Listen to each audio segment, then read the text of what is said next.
Hey guys, good evening. Good evening, everybody fam. Hope everybody is doing well. Good evening, good evening. Achowe salutes. Thank you everyone for being here tonight. Good evening. Welcome to tonight's show. Today is the first day of December 2021, and today is the day that I'm sharing my personal story.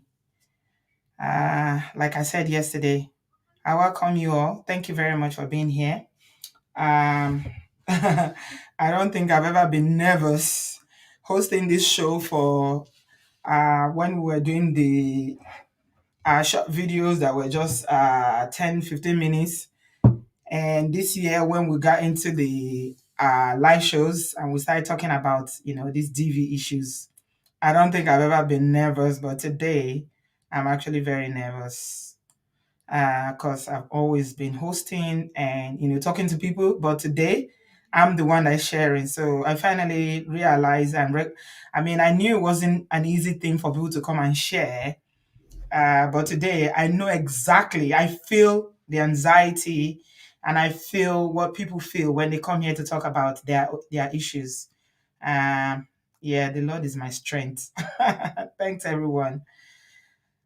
Please, as you are coming in, I encourage you to please, if you're not subscribed and you're watching, give us the gift of your subscription by subscribing. And as you are coming into the studio, please hit the like button. The button is not on this StreamYard, it's on YouTube. So it's the YouTube thumbs up. So it's always easier before you come into the StreamYard to hit the like button in the YouTube.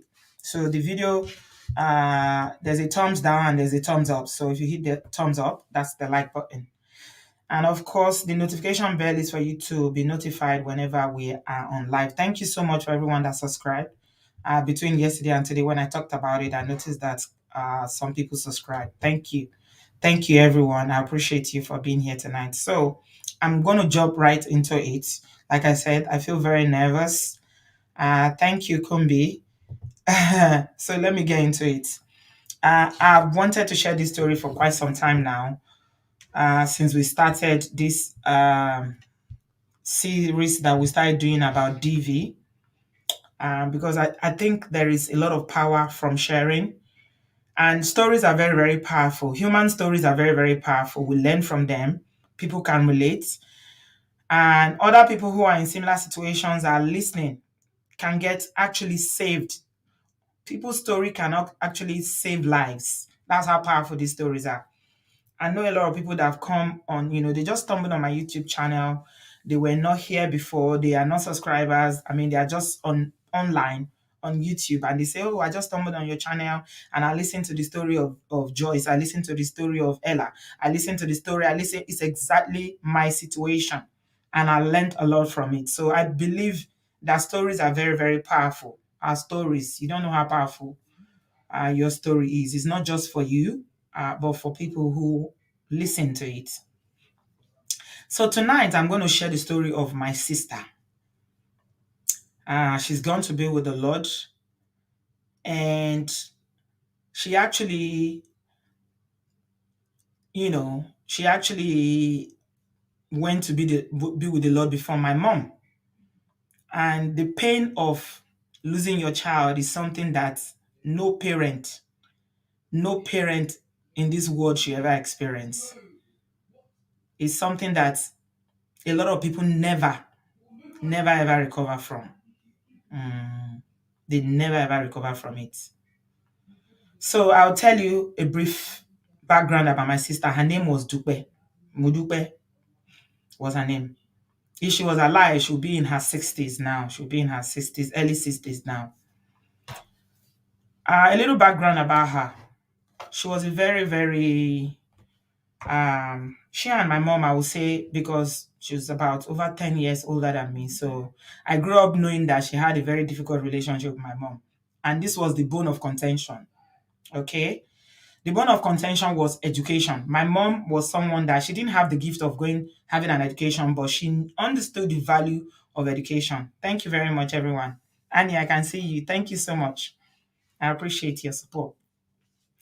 She understood the gift of education, and right from when I could open my mouth to talk, she's always like just drum it into our ears that you have no choice, you have to be educated, you have to have an education. And for my mom, she felt like not just going to primary or secondary school, you need to have quality university education or higher education. That was the thing. She believed strongly in it.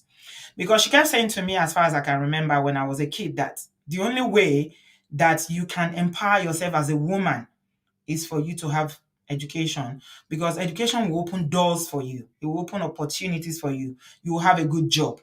And I remember growing up in my small, tiny village that I love very much. She used to look at all these teenage pregnant women, girls that get pregnant and have babies and they drop out of school. In those days, if you have a baby, that's the end of your education. I don't know why they do that. I hope that someday Nigerian society will change in a way that having a baby does not necessarily mean that young girls cannot go back to school. Usually, they just send them out of school once they are pregnant. When I was growing up in the 80s, so my mom would just look at all those teenage young girls that get pregnant and say, "Do you want your life to be like this? You want your life to be like this? So you go and get pregnant for somebody that in this village, and that's the end of your life." That's then she used to just rain that into my brain every single day, and that's just not me. That's all her children. Thank you very much. So my sister was very stubborn. Okay, she was very, very stubborn. I grew up remembering that my mom sent her to school to go and secondary school. When she finished primary school, my mom put her in a boarding school. But the school that my mom put her, they didn't have enough accommodation for the students. So in that place, you can get like a room for two students to share. It's a small place. It's not like city. It's not a big city. It's not a village, but it's not like a mega city. It's one of those town. I'll call it a town. So my mom put her in that school to go to school. My sister was very rebellious because my mom was she was very strict, and my sister used to rebel against this strictness. So they used to butt heads a lot. Mm. They used to butt heads a lot about that. So my mom said, go to school, go and study. So she put her in that school. And from time to time, she'll go and visit her. My mom was doing business. So whenever she goes to the market in that town, she'll go and visit her to make sure that she's studying, she's facing her academics, she's schooling.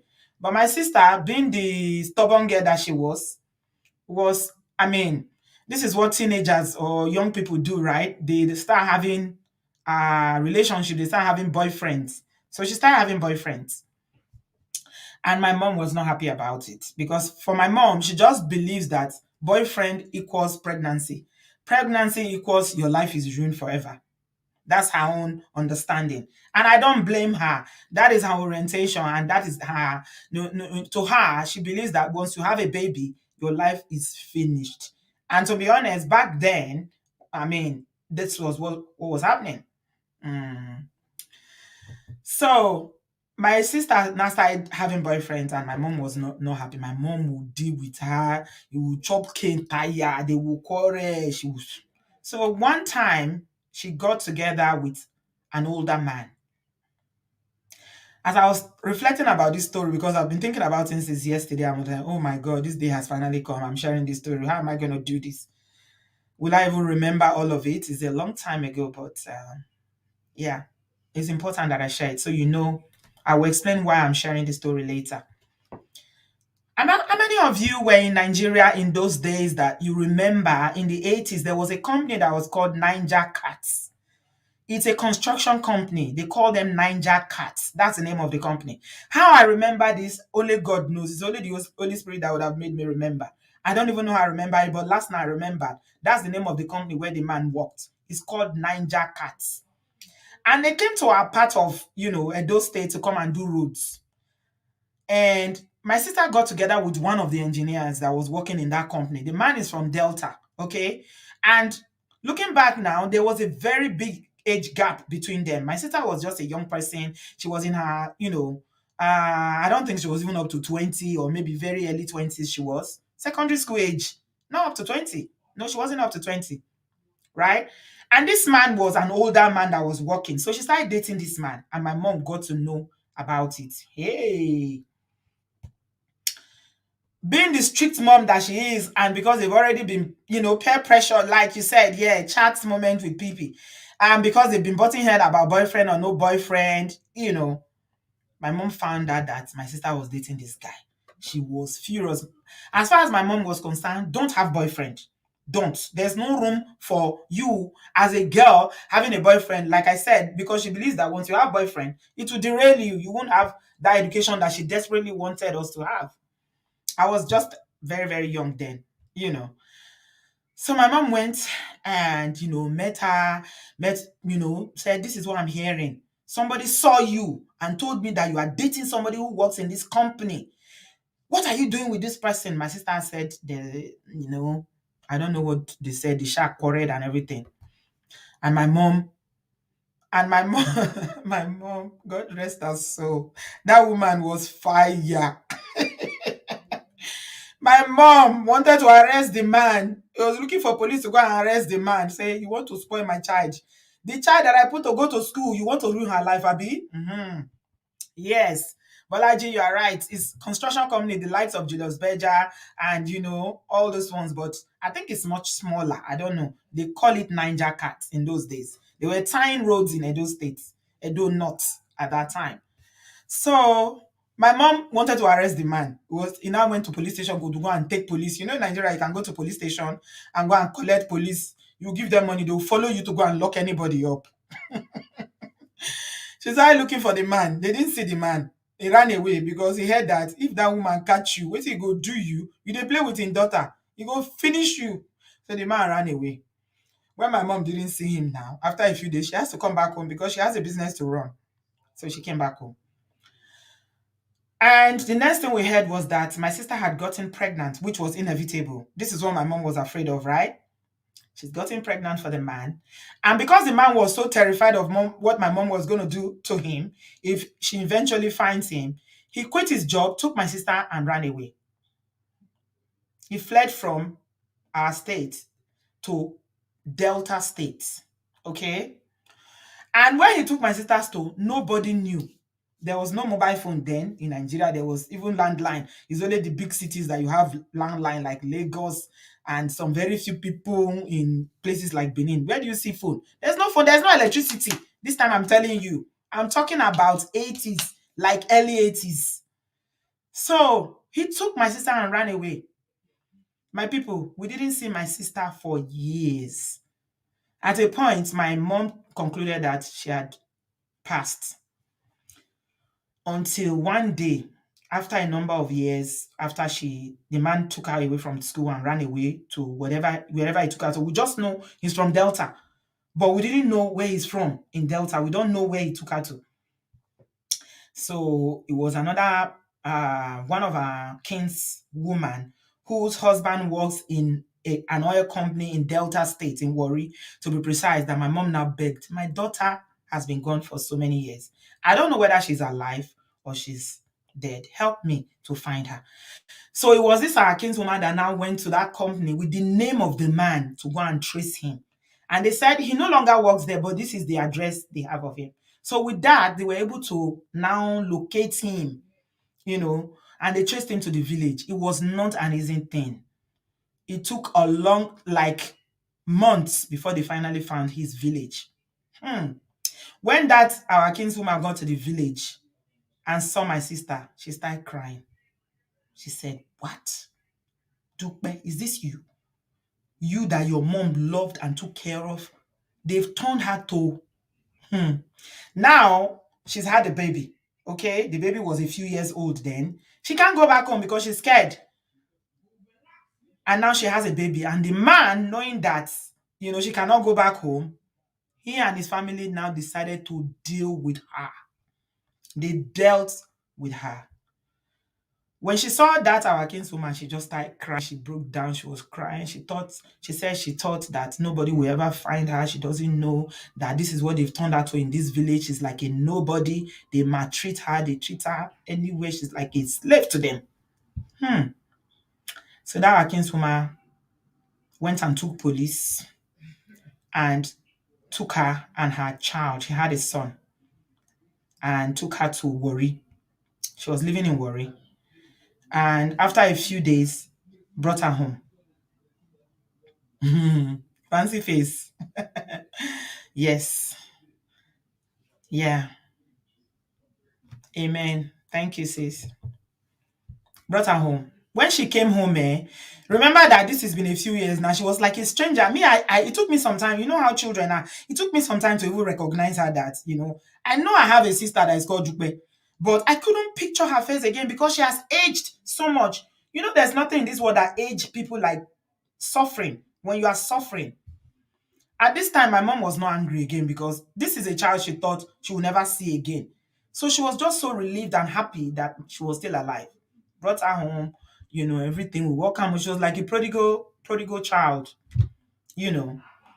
She now narrated everything she's been through over the years, how the man lied to her, how he brainwashed her and told her that, he loved her and everything. She didn't know anything about birth control. And, he was sleeping with her and she got pregnant and, how everything happened. My mom said, okay, all things have passed away. What are you going to do with your life now? You need to do something. This time around now, she's not a child anymore. She has grown. I'm talking about a period of like maybe 8 years, 7, 8 years later. What are you going to do? You have to go back to school or you're going to learn a trade? She said, no, she doesn't want to go back to school, that she doesn't feel like she's, academically inclined. That's the way she put it. She felt like she would do better if she does business. My mom said, okay, if you don't want to go back to school, I still think it's better for you to go back to school, even if she has to start secondary school again. She said, no, at her age, no, she cannot. Moreover, she has a child now, you know. So she said she was going to do business. So she decided to travel to the north. She said she wants to start life all over again. But after she stayed at home I think she stayed at home for maybe a year or two. Something happened. That child of hers got sick and he didn't make it. So this time around, it's like she's lost. It's like she's wasted her young life. The only child that she had that she thought she's gained from this man that took her away from secondary school. He took her away from secondary school when my mom put her to go to school. The child didn't make it. The child passed. So she was heartbroken, she was unconsolable, she was depressed and everything. And after when she finished mourning and everything, my mom said, what do you want to do? She said she can't stay there anymore, that she wants to go and start her life all over again, that she prefers to go to the north. So she took her things and my mom said, okay, what you going to do if you go there? She said she will start a business. She'll see, we have some relatives there. She said she could stay with her relative. And my mom gave her some money and said, okay, don't be too far. If things don't work, come back home. I can't afford to lose you another time again. She went to the north. She went to Kaduna. That's how I got to know Kaduna.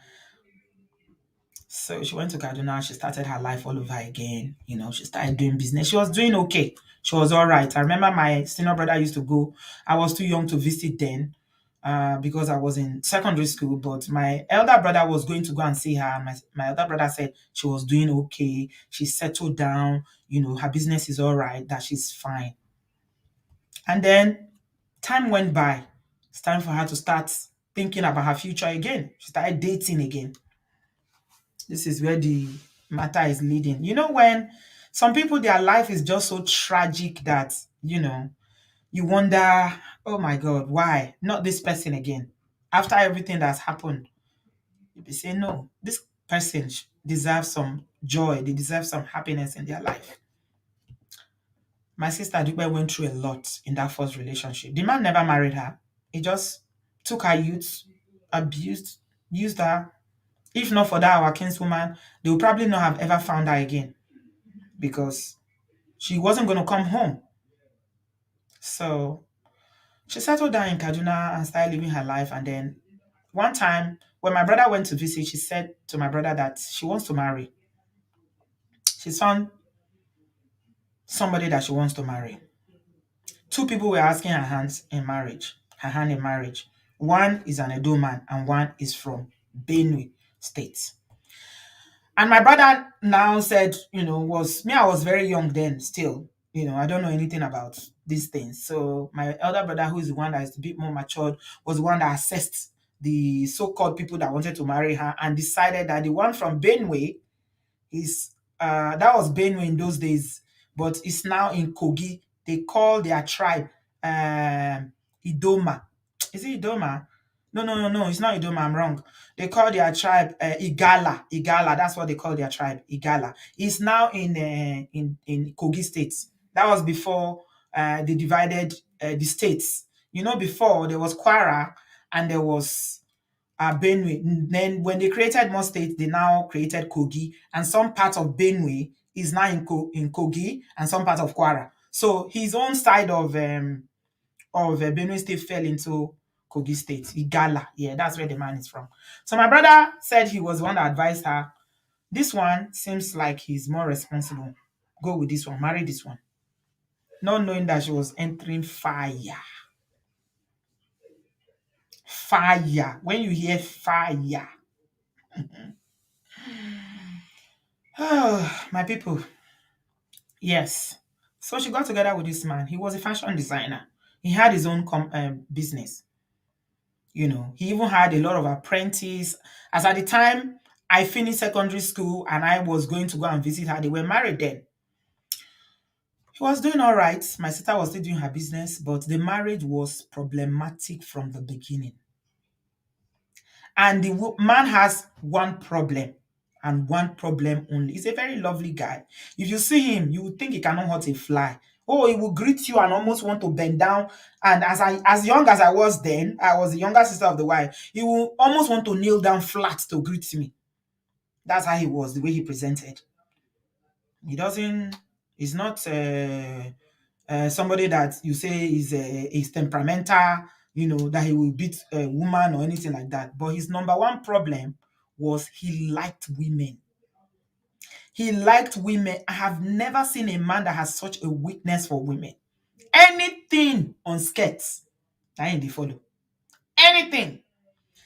And my sister now, being the kind of person that she is, couldn't take it. I cannot tell you guys the number of times that I witnessed like this because when I finished secondary school, I went to stay with them briefly before I got admission to go to university. Nigeria, primary, secondary, then higher institution, university. Yeah. So he liked women. This man would date anything. He would sleep with anyone as long as it's a woman. They discriminate. Do you know that when I even went to stay with them, when I stayed with them briefly, there was there was another girl that was staying with them from his own side. It was the brother, this my in-law, the brother's daughter. Okay, the elder brother died, so the daughter came to live with him. When somebody died now, they will share their children everywhere. So they put the daughter with him. It was much later we found out that he was even sleeping with her. That's how bad it was. Me uncle, he tried it with me now. He tried it with me. Let me tell you how it happened. One day, my sister had just had her second child, and I was visiting. I wasn't living with them. I was just looking for admission, so I would stay with them, then go back home, stay with them, and go back home. And I noticed that this man, instead of him to go and sleep in his room with his wife, he will not sleep there. He will sha want to come and stay in the room that me and that other of his niece were sleeping on the same bed. He will come there and sit and say, "Oh, is this TV he wants to watch? Go and watch this TV in the sitting room." Now he will say, "No, no, he doesn't want to disturb my sister. It's too close to the room." My people, one night I was sleeping. Next thing I heard hand caressing me, my body like this. From my sleep, I jumped up. I said, "What is this?" Then I saw him. I screamed. I called him. I said, "What are you doing?" He was shocked. He now started begging me, "Hey, please don't shout. Then don't let your sister hear. Don't shout." I called him by the child's name. I said, "Papa, this." I said, "What are you doing? Why are you touching me?" The way I screamed, you know how when you are sleeping and something unexpected happens to you, the way you shout. My sister heard and came out. And my sister said, I knew it. This room that you always go in every night, you will not sleep on your bed. Every day you will come here and say you are watching TV. You will sit on the chair and be watching TV and say it's TV you are watching. I knew there was something to it. My sister was pissed off and gave him one dirty slap.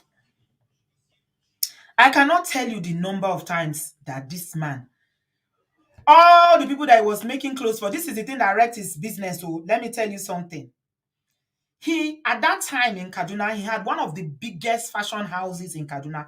But because he was so promiscuous, every woman, it's women that sew clothes now. Men, they sew clothes. It's not now that they've made men's native wears more fashionable. Back then in the days, it's only agbada, was boring. I'm talking about, as far back as 90s now. So, all his customers, he will not collect money from them, because if you are toasting somebody, you're asking a woman out, and you have a business, they come to buy something, you cannot ask them for money now. It's free. So he used to sew. You will see clothes in his shop. You will see plenty clothes. But he will always complain that he's broke. My sister will say, how can you be broke with all these clothes in your store? We didn't know that he was not charging, because he was sewing for them free, because he was toasting them. He was asking them out. All his apprentices, there's no point that this man will not have like maybe 5, 6, 7 apprentices learning, because he was very good at what he was doing, at making clothes. He's fantastic dressmaker. All of them are his girlfriends. In the shop, the girls will be fighting self. They will be fighting themselves because of him. At a point, it got so bad that my sister was now, he now started going to the shop to say, okay, let me be going to the shop. Maybe I can reduce all this philandering. If she had known, me knowing what I know and the maturity that I have now, I would have just told her to leave the marriage.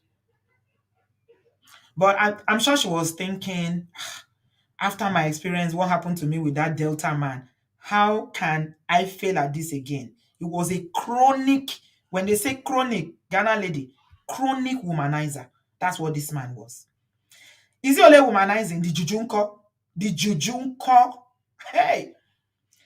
First of all, her in-laws didn't like her. They didn't like my sister because they say she's not from their place. You see why I hate tribalism? You guys will get to understand some of the things that I detest, the reason why. You just see a human being because of where they come from. Not that you know their character or they are not good, or they've done something to you. Just because of where they come from, you hate them. The in-law say, no, no, no, no, no, no, no, no, no. How can he marry somebody from Edo State? That is not acceptable. So they started fighting spiritual battle. My sister will wake up, you'll see juju under bed, juju under pillow, juju everywhere. Be asking, how did this get here? He will say, I don't know anything, or he would deny it.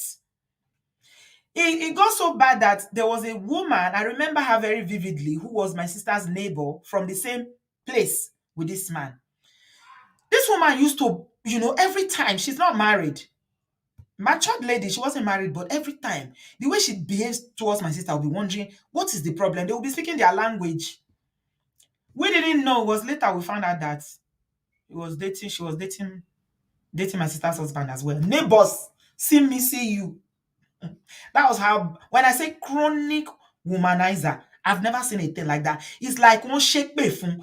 You know when somebody is under a curse. Because this one, I don't think is natural.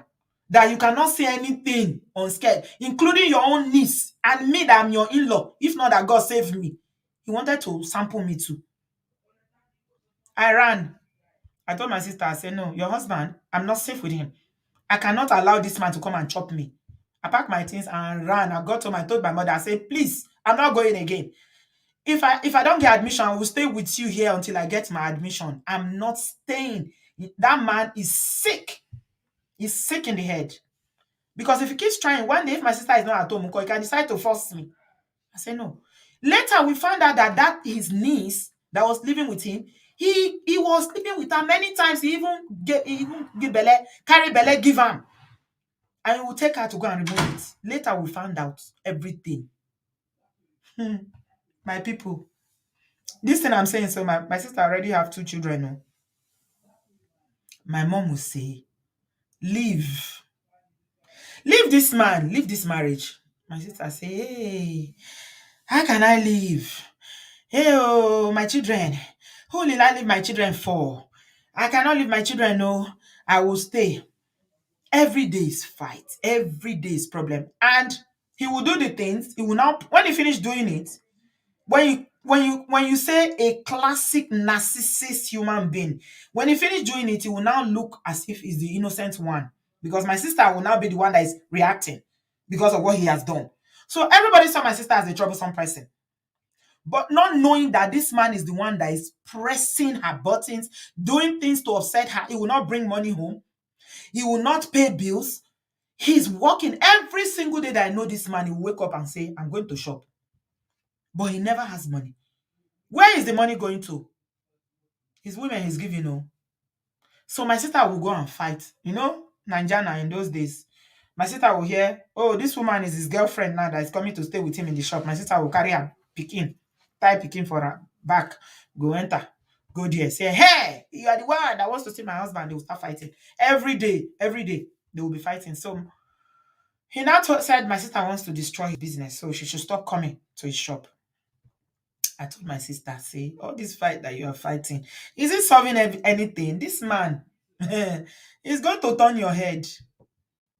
He's not solving anything. He's not changing. The number of people he's dating and sleeping with is increasing.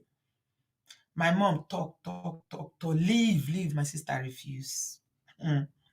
If you are one of those women who always give excuses and you are going through emotional, when they say emotional abuse, if you don't know, people think it's only when it's bad boost. That's when people are deleted. My sister's own, I cannot recall the day the man raised his hand because he's not a violent person, like I said. But emotional abuse can kill. They carried on. My sister, before you know, third child, bagam. They carried on. Every day is problem. Then something happened. Because of all the fight that they were fighting and all the juju, spiritual warfare and everything that they were putting her through, my mom said, what I hear about these people, they are very dangerous people. They say it's 200 naira they used to make somebody to go mad in that place. If you go there, juju to make somebody go crazy is 200 naira. They have really bad juju. Leave. My sister said no. She refused. She said she's not leaving. No, she's not going to leave. They now did juju. They did juju for her. Okay. Unfortunately, it fell on the son, the first son. And this juju was a sickness juju. Okay. I don't know whatever they did in it. I shall know that it was a spiritual thing, a juju thing they did. They put it on the ground. She was to step on it. Unfortunately, her son stepped on it. That's how that boy started sickness. My people, till today, if I tell you I know the diagnosis that that boy have, I'm lying. I've never seen it. I've never heard it. I've never seen anything like that in my life. He started having different things in his body. His body will just swell up. Like, you know how somebody will have like ball, something like that. But it's not, it's just moles all over his body. It was for my sister, but it was the son that stepped on it. My mom say, leave. These people, they're after your life. Leave. My sister said, la, I'm not leaving. No. I will stay. This is my marriage. I can never leave my children. I can never. She will look for any excuse. My people. Hey, emotional abuse is deeper than you know it.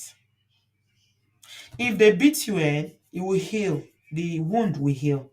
But emotional abuse, the scars are invisible. Okay? You don't see it. There's no wound, there's no scar. But they are internal.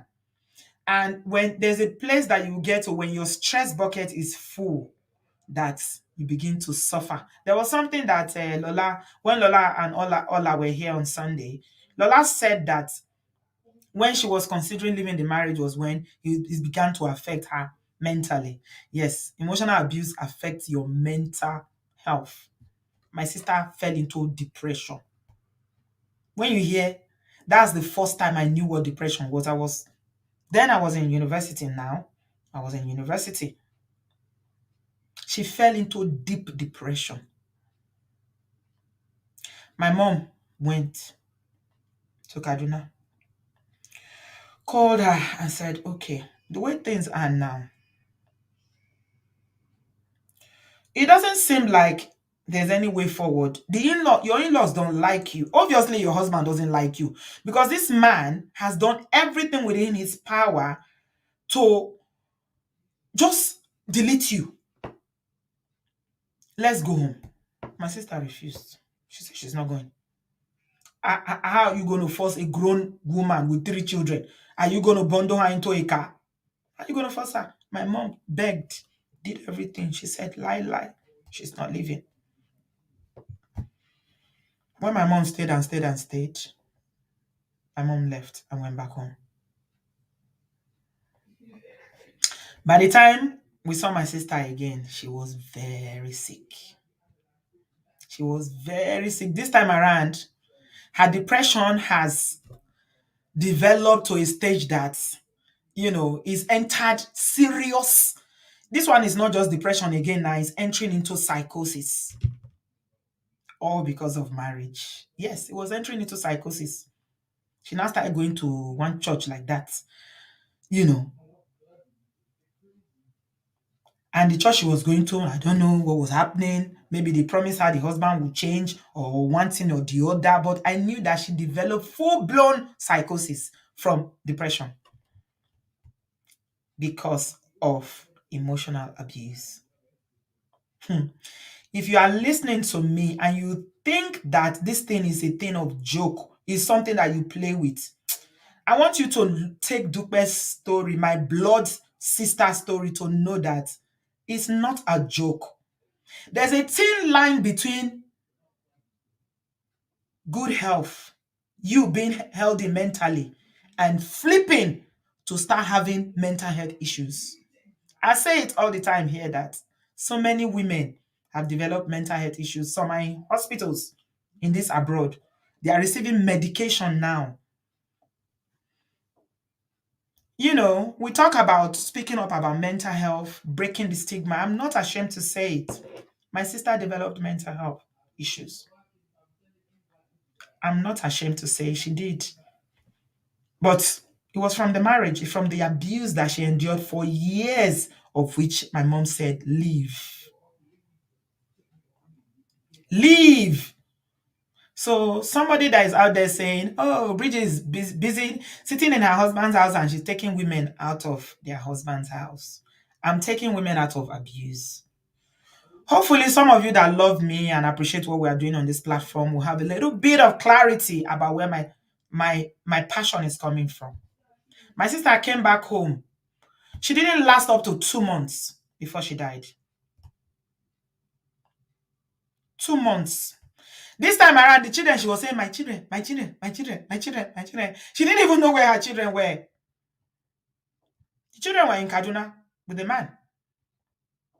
She alone was the one that she found her way to Benin. I don't even know how she got to Benin. Went to look for my sister. I have an elder sister in Benin. From there, my sister brought her home. My sister was crying. My mom was there. What's the matter? She said, see who I found. See who came to find me in Benin. I don't even know how she got there. She had no single bag. She doesn't even have carrier bag to put one change of clothes. Because at this time, she's lost her mind. We started running helter-skelter. What can we do? Prayer. We don't know about medication back then. Prayer. We were running up and down. She didn't last 2 months. Right in our house, in my mother's arms. She wasn't even looking for the children that she was crying. Children, children. Did she know where the children were? Did she even ask of her children? Did she even remember that she had children? When I say it here that if anything happens to you as a woman, your children will live. I know what I'm talking about. I know what I'm talking about. Dupe died and was buried, and the children are alive today, including the one that is sick. He's still alive. But you know what? He never got healed from that sickness. Till today, they ruined that boy's life with sickness. Because it's not sickness you can understand medically what is wrong with him. There's no kind of test or investigation they've not done. They cannot even diagnose it. What they finished in the kingdom of darkness, because it's my sister they targeted with that juju. Unfortunately, it fell on the son because he was already walking around. He was a young child of about maybe four years at that time and stepped on it. Till today, that boy is not alive. He's alive, but can he live his full life? No. He cannot walk. He's just, if you see him. So my sister went, that's how she went. My mom was heartbroken all over again. And the pain was so deep that my mom never got over it. She started having heart issues. And that's what led to why my mom had to go to be with the Lord. I think it was just 2 years later, my mom went to be with the Lord. The pain, she never got over it because she would cry, she would be moaning, she would be thinking, she would be in deep thoughts. She would be in deep thoughts. She would say, where did I go wrong? What have I done?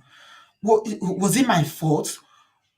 Is there something I could have done? Could I have saved her? Could I have, the parents is not something any parent should go through. My sister, her death was what sent my mom to an early grave. So when my sister came home from Kaduna, I was in OAU that time. There was still no mobile phone in Nigeria. I came home because I normally just come home. OAU is not too far from, Ife is not far from my place. So, and then they said the children were still with the man. The anger in me, all the years of abuse and everything that I have seen with my eyes, that what this man put my sister through, just rose up like this.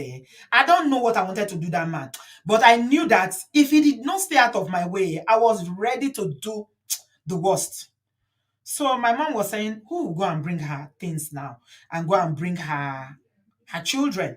Maybe if she sees her children, she will feel better.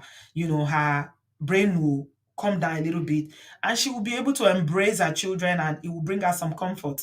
I said, I will go. I volunteer. My brother said no. So I said, no, me, I will go. I was small. If you see me, I was skinny, but the anger in me. I told my mom, I said, bring money. I will go. I'll charter a car. I went to Kaduna by myself. The day I got there, that was the day I knew that, see, this life, you push somebody to a point where you don't know what they can do. The day I got there, I chartered, this car they call a station wagon. That's the car that I chartered. That took me there. I took a driver, got there.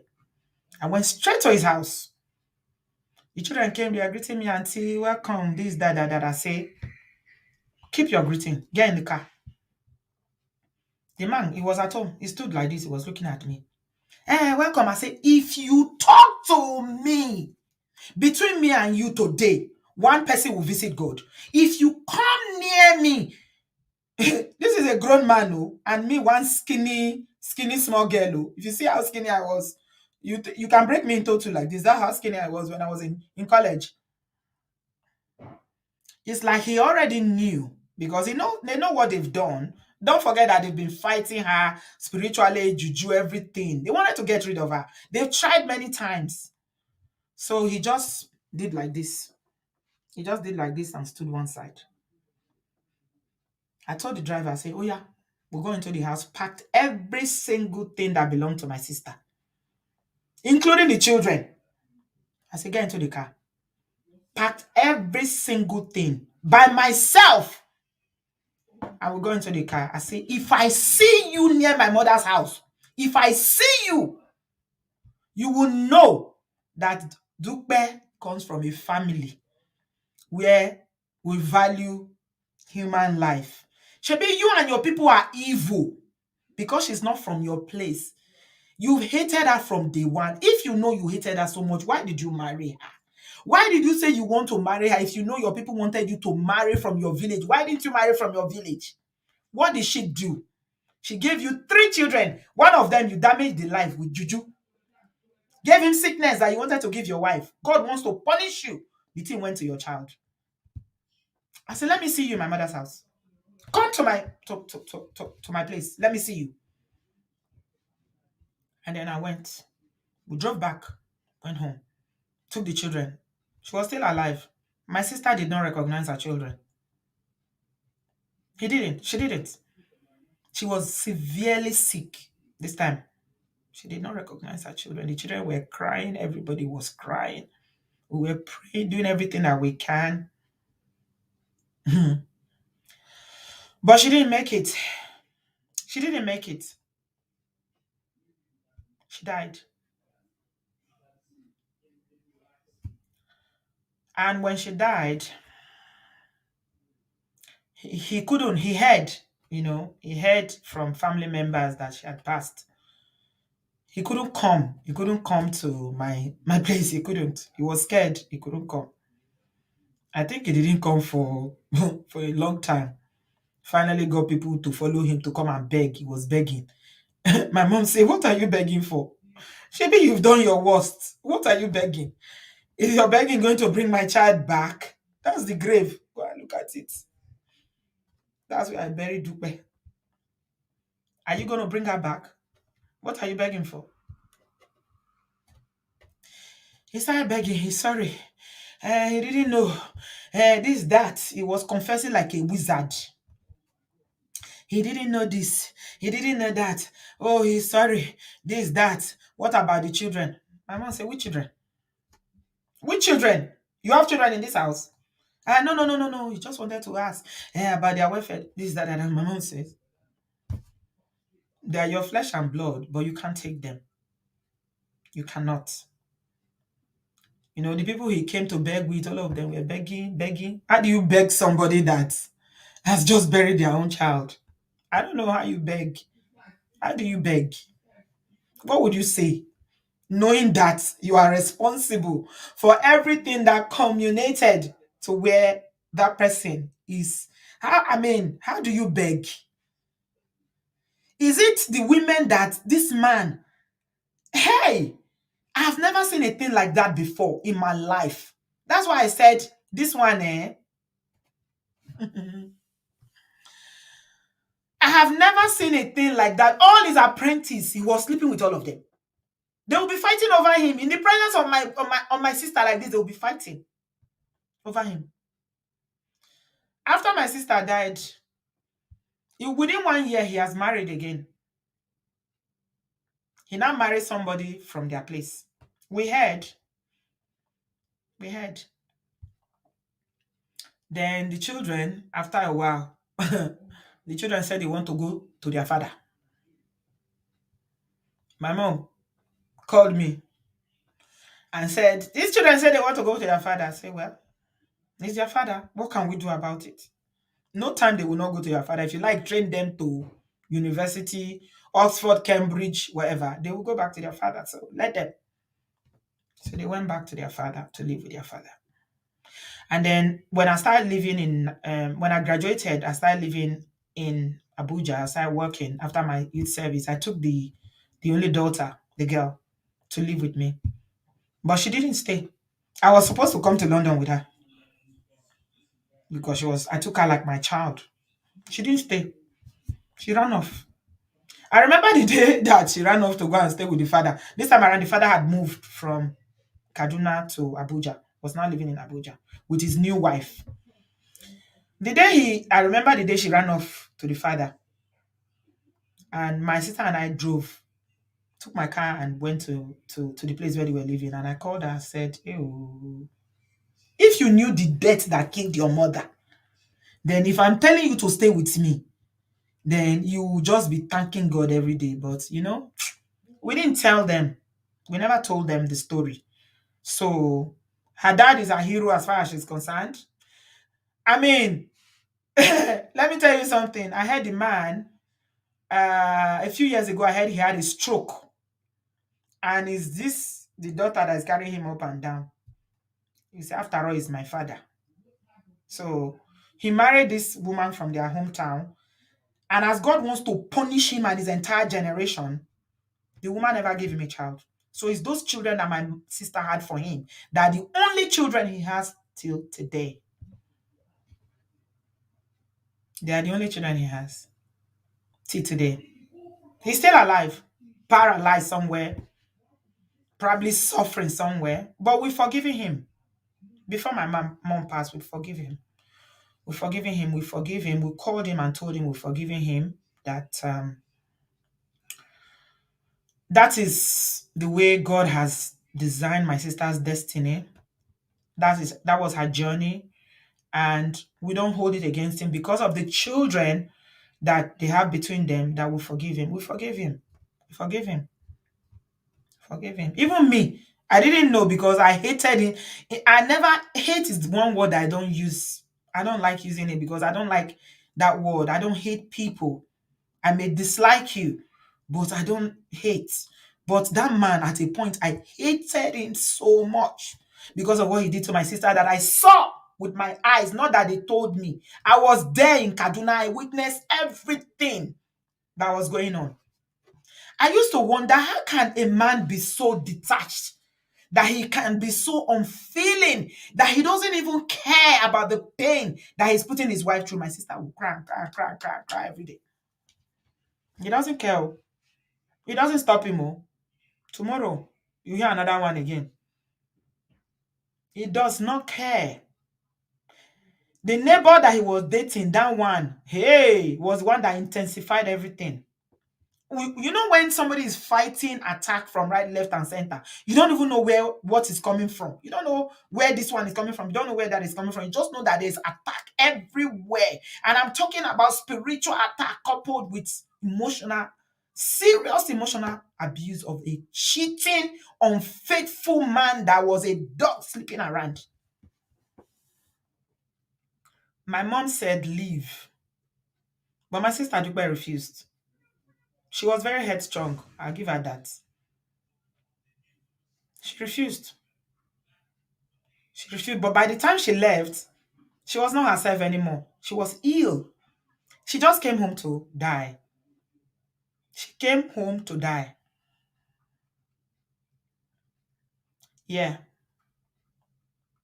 Yeah, we forgive him. We forgave him. And I think he visited again. I think it was when my mom passed. He visited again. We welcomed him, gave him food, everything.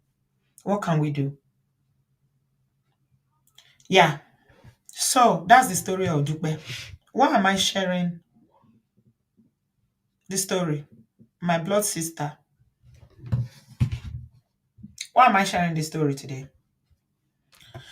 I wanted to give you guys a little background about, my own personal pain.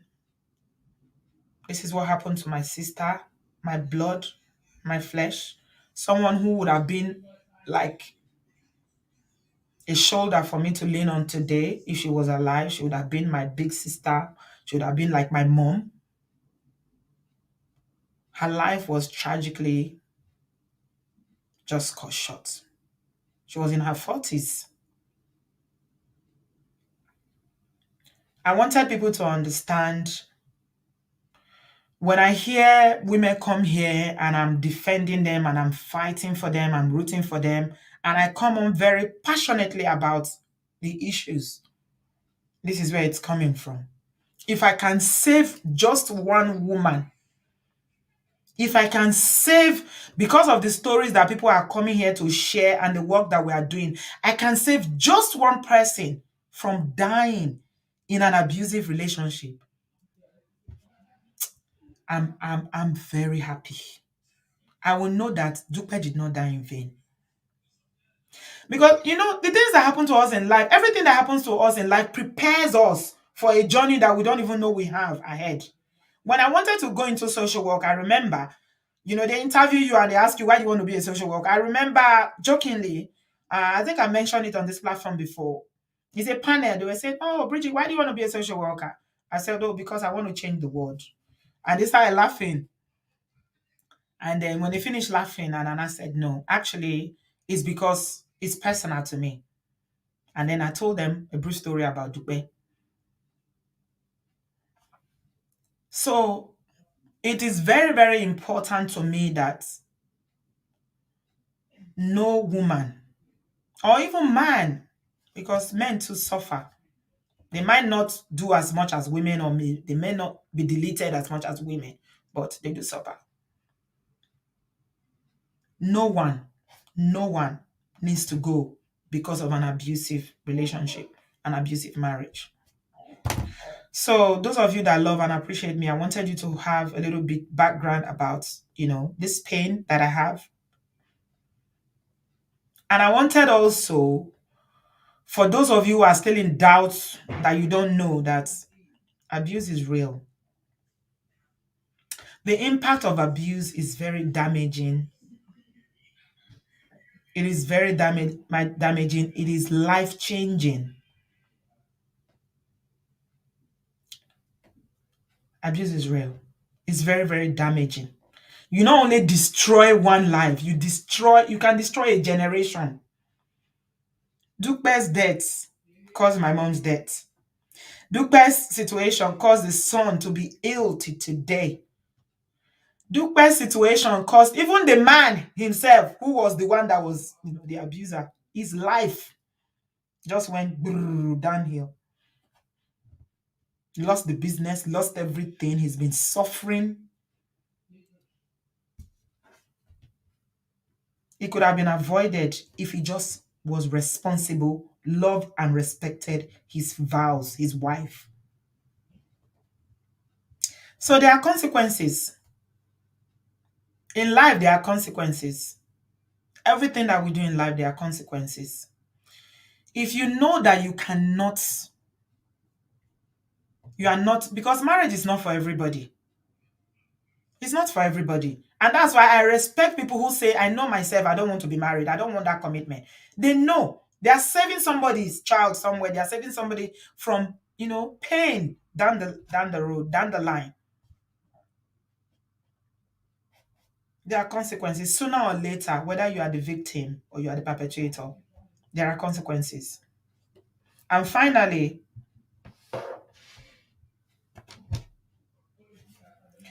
women who say, I'm staying because of my children.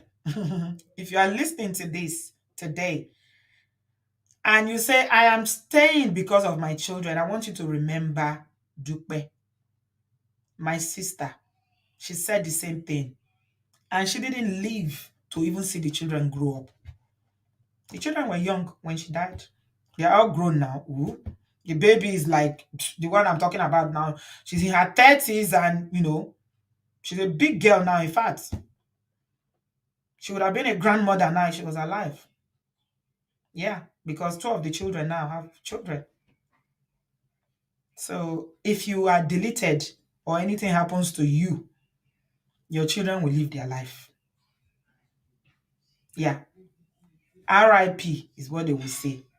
They will live their life. Life goes on. So please, I want you guys to learn.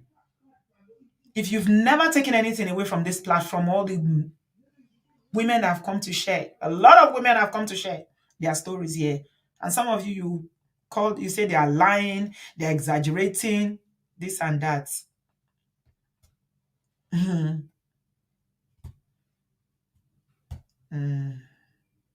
It will never be your portion. I pray that it never be your portion. Yeah. Emotional abuse is real. Abuse leads to mental health. Mental health, your life just go downhill. Whether you're on medication or whatever, life can never be the same again. And there's a lot of stigma associated with mental health. You know that in our community, they call you all sorts of derogative names. But nobody is born with mental health, mental illness. It is circumstances in life, traumatic occurrences, things that people go through. That's what changes their life, and this is what changes their causes chemical imbalance, and a lot of things can make people to develop depression, psychosis, name it. Nobody is born with mental illness. So we are here not because we hate any gender, but because we hate abuse. We are trying to deliver people from abusive marriages and relationships. It is better for you to be single, healthy, with your physical health, mental and emotional health and well-being intact, than to be in a marriage that is going to lead you to an early grave. I have buried my sister because of marriage. So after that experience, you can imagine how rugged I was, if not for my mom. I can categorically tell you that no man in my life, I'm 49 years old, has ever raising their hand like this to say, he wants slap who? Who? Not once. It's never happened to me before. I don't stand for any BS at all. I don't. Because I have seen what happens when people tolerate BS. So when I was dating for marriage, after uni now, pressure, come and marry. A lot of guys they will run. Because oh, no. That nonsense you can't bring in my way. You cannot. I will not tolerate it. I'm not bragging because it's what you tolerate that perpetuates. It's what you if you're let's say for instance your boyfriend is cheating and you go ahead to marry them, he will continue because you've seen it already. This is his lifestyle. And I'm talking about Nigeria where cheating is a way of life. People don't even hide it. And these are married people. So I didn't tolerate that nonsense. Anybody tries nonsense, you are out. I'm very quick to end relationship. And that's why yesterday when I was saying that people have different threshold for their endurance in marriage. Me, my own is zero. It's zero because my sister tolerated for years what ended her own. RIP. So I've learned my lesson. I don't need any motivational speaker. I don't need any pastor or prophet to tell me. I learned from my sister's experience that no way. No, I won't take it. I won't. I will not. And you shouldn't as well. You shouldn't. You shouldn't. You shouldn't. But you know what? A lot of us, we they take nonsense. We they take nonsense for, hey, what will people say? My children, my this, my that, my this. You will make excuses for what should not be excusable. My sister, beautiful woman. If you see her, fine woman, her life was like this. 3 children. All the children, she was saying, my children, my children, my children. She know where the children did today.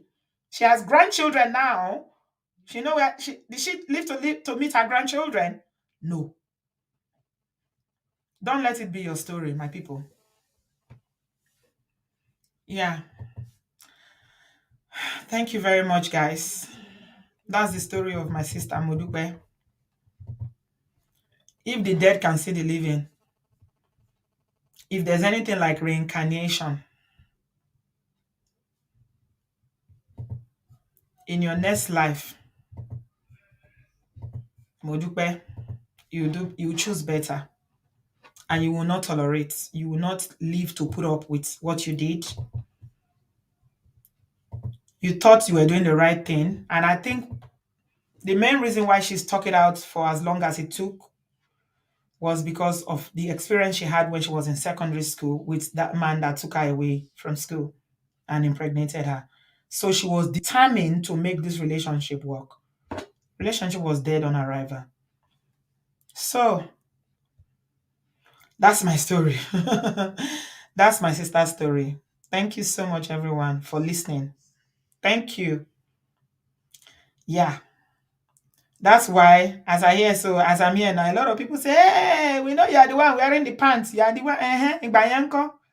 If I wear the pants, what is wrong with wearing the pants? I will wear the pants because I will not take it. No man, no, I won't take it from anyone. I won't. Is I made that commitment a long time ago before I even got to the age of saying I'm looking for a husband. That no, no, some guys cannot even back in Abuja then. They say, that Bridgie, she's too proud, Jare. This one, I say, I beg to. I say, look at me. No, mm-mm. That's my story. Yeah. Okay. I'll take some calls and then we'll call it a night. Thank you, everyone, for your empathy. Thank you. I was praying before I started that I'm not going to break down. I didn't know I can do it. Thank you, Holy Spirit, for helping me. Yeah. Hannah. Good evening. Hello. Hannah. Okay. I think I see Hannah in the studio. Or she's not saying something. Okay. Bio. Hi, Bio. Hello, Auntie B. Hi. Yes, my dear. Oh, mommy, oh, sorry, sir, not yet. We love you. Much love from Charlotte, North Carolina. So let me disclose my location. So we are sending you so much love from here. Thank you. Okay. Thank you, Bio. You know, Thank we you so love you. much. We understand, but it's always good to know why people are passionate about something, because if people don't know, this is a very good one. You know, it shows how and why you are so passionate, why you have been fighting hard for other people. But you know, just like you said, I don't know. I don't have a weakness of anybody saying otherwise anyway. But I heard you in the comment section mentioned about maybe, of course, negativity, but we don't deal with negativity anyway. But it's a good thing that you also shared your sister story, and that also make us to learn and understand that is happening. So I just wanted to send you some love. That was why I called in. Hmm. We don't really have much. I don't personally have much to say, but all I can say is that from my comment, you can hear it when I said narcissist people. You can never understand how much damage or pain they can cause to your life and others that truly love you, unless you sit down and listen to people's story. People don't want to listen. You can listen to people. You don't have to experience it. Yeah, you listen to people's story. And narcissist never repents.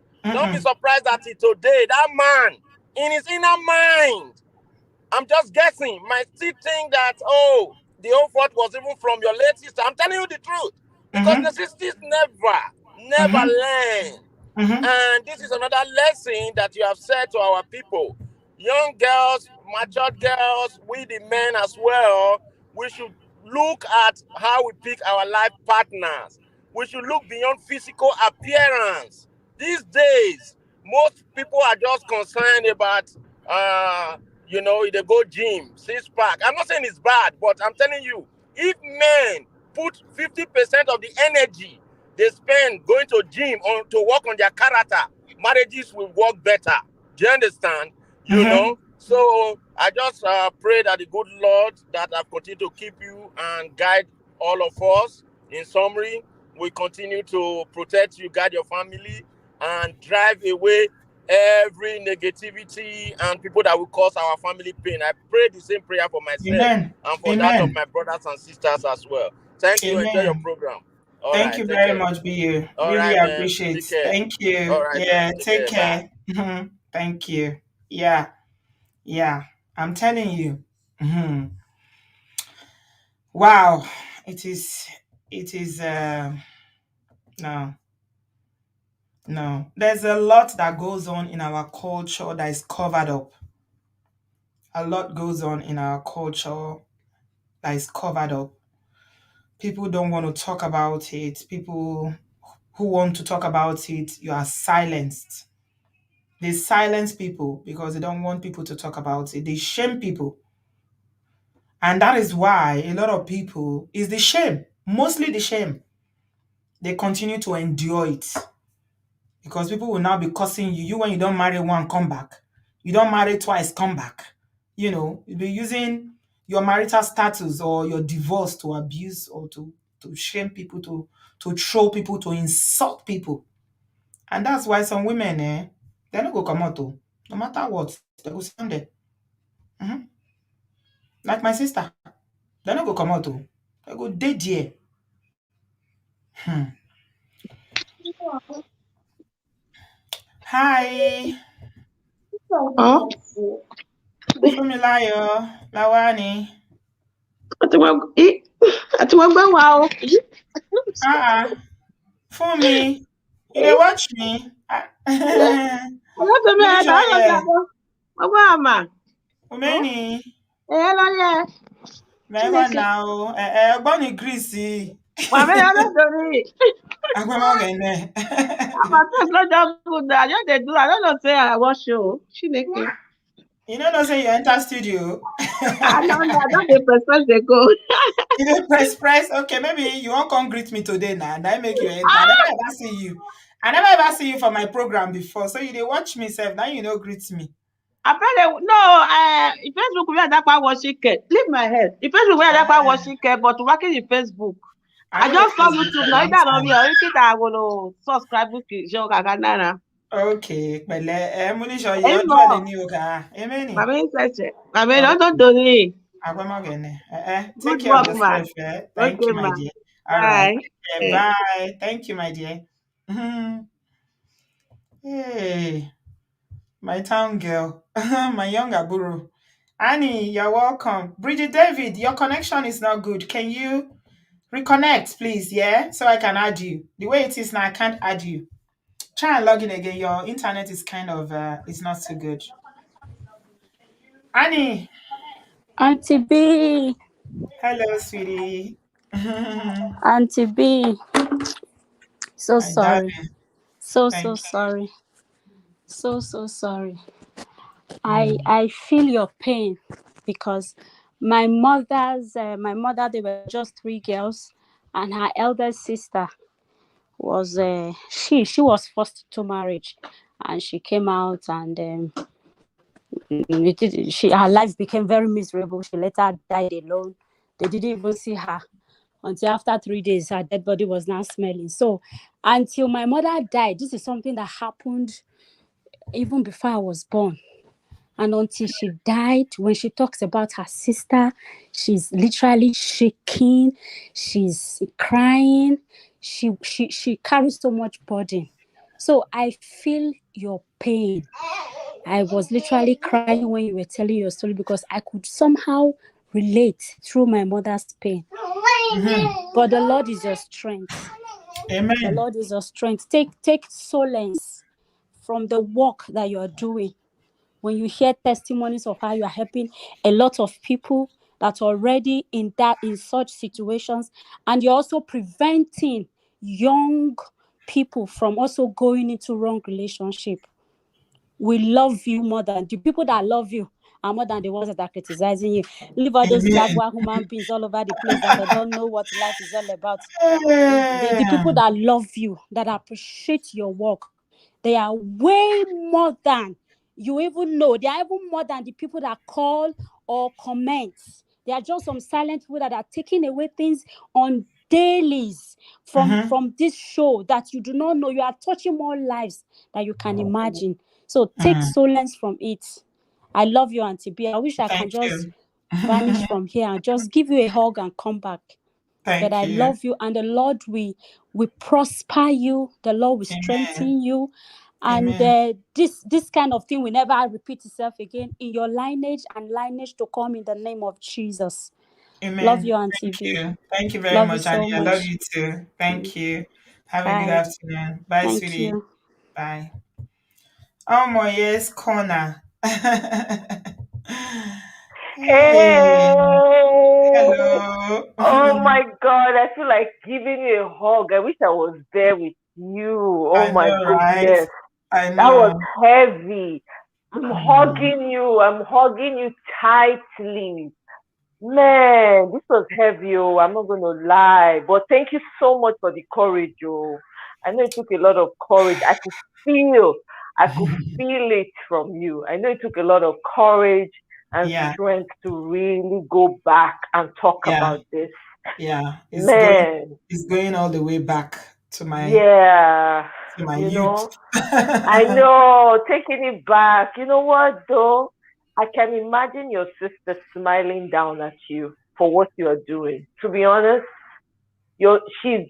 I'm very sure that she's super proud of you, herself and your mom. They're Thank so you. proud of what you're doing, and this is why you have the passion that some of us have picked up on, and that's the reason why we support you however way we do, because we can feel that connection, right? So I just want you to be encouraged that what you're doing is has turned so many lives around. And you're not just helping people in the now, you're delivering generations from the ignorance of yesterday. Remember that, you know, even as you feel this pain, know that you are saving lives.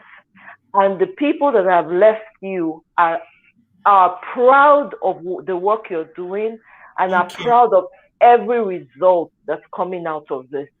You're doing such an amazing work. I mean, I don't know anybody else that's doing the type of work that you do. Your Thank you. work speaks volumes. So please be encouraged in that. And know, as Annie has brilliantly stated, there are more people who support and love what you do than the haters. Haters Amen. will always hate because they cannot be like you, right? There Mm-hmm. can only be one person, okay? So when you get in that type of hate, just know, almost you are doing the work correctly. That is why you are getting that. If you are not doing the work, if you're not changing and it's not having the effect, that means okay, because everybody cannot like you no Mm-hmm. matter what, Of right? course. So Yeah. me, I'm super duper proud of you. Everybody that I know that I've introduced to your show, they are extremely proud of you. There's no amount of school that you go to that you can gain the knowledge that people are gaining from this. Now, Thank people who you. don't really know where your passion is coming from. So thank you so much for sharing. And then I Thank want to you. throw Bio under the bus. Bio, they beat six pack people because Bio maybe himself not get six pack. Someone not call here. Am I only be alone? No. If they beat silently, make it go get your six pack. Make it free people when they do the six pack alone. Am I only Okay, be Bio, alone? No. wherever you are. Eh, Love you, Sister B. Take Thank care of you, yourself. You look beautiful, by the way. I love the red hair. thank you very much. I love you too, sweetie. Have a good afternoon. God bless You you. as well. Love you. Yeah. Bye. Bye, sweetie. Bye. Oh dear. Amaya wants to make me laugh by saying Bio is beefing people with six pack.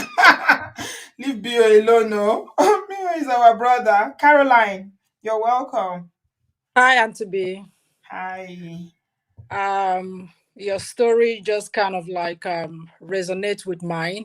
Um, but mine, I would say that I wasn't rebellious. At the age of 16, I got pregnant for a guy that is much older than me. Mm-hmm.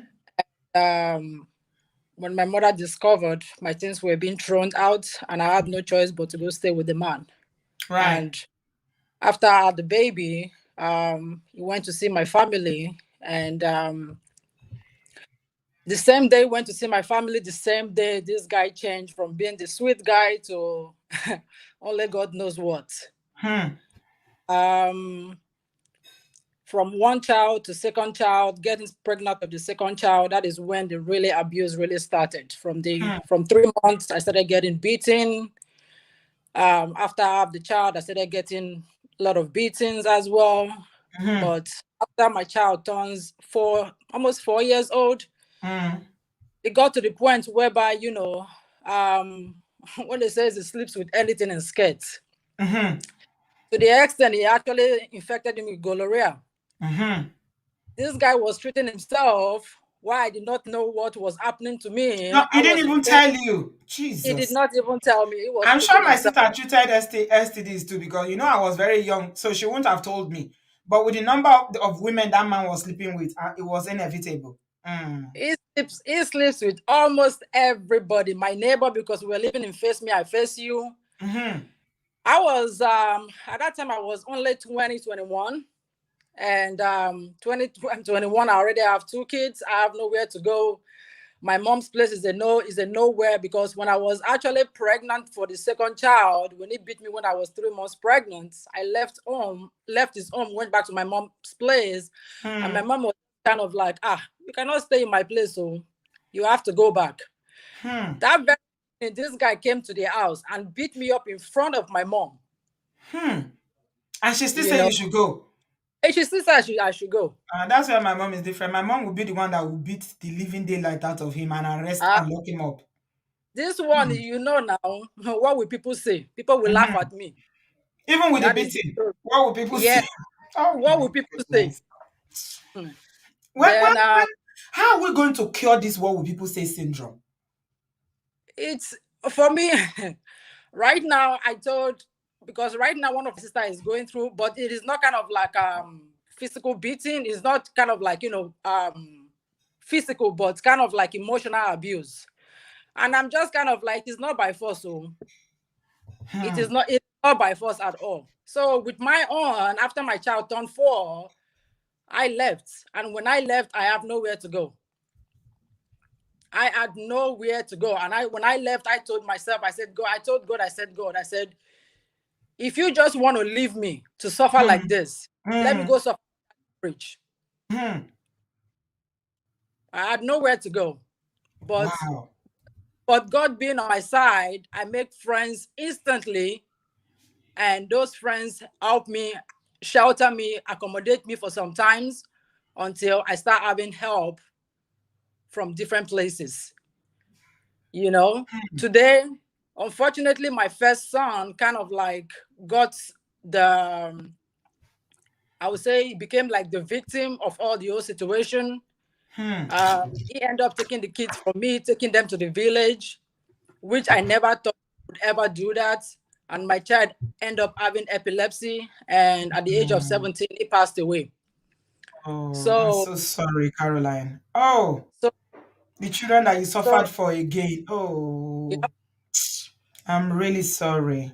Accept my condolence. So thank you. So right now I have my second son here with me in the States, and he's doing well. And with him, because he kind of like he grows up knowing, saying the father, seeing his behavior, that right now he doesn't want to see the father. He's a grown guy. He just turned 20, so he doesn't want to see him. He doesn't want nothing to do with him, And advice I would just give to women: I just want to sit there because of my children. My dear, by the time I left for that age of that 21, my hands were already shaking from only God knows what. At that very age, I was having high blood pressure, It's all the beating now. Don't you know that when they keep giving you blows on the head, that it can affect a lot of things in your physical health? It's all the beating. When I hear women just kind of like, I just want to stay because of my children, what will people say? What will people say? What will people say? You will be 6 feet under. Yes, so my dear. Leave. No matter what. Leave. Wow. You do not have to endure in a marriage that is abuse, that you have abuse going on. You do not need to do that. Because your children will always be affected. Your health will be affected. If you do not die, it is by the grace of God. Yeah. Repeated head trauma. Yeah, when they keep slapping you, you have that's that. And if you have trauma on your head or you have any brain injury, it can make your hand shake. It can do a lot of things. It can also affect brain damage. Is very, very serious, and that's what can happen when somebody keeps blowing you on your head all the time or hitting you. It's very serious. So I will always advise any woman, that is going through abuse, leave. You don't have to stay.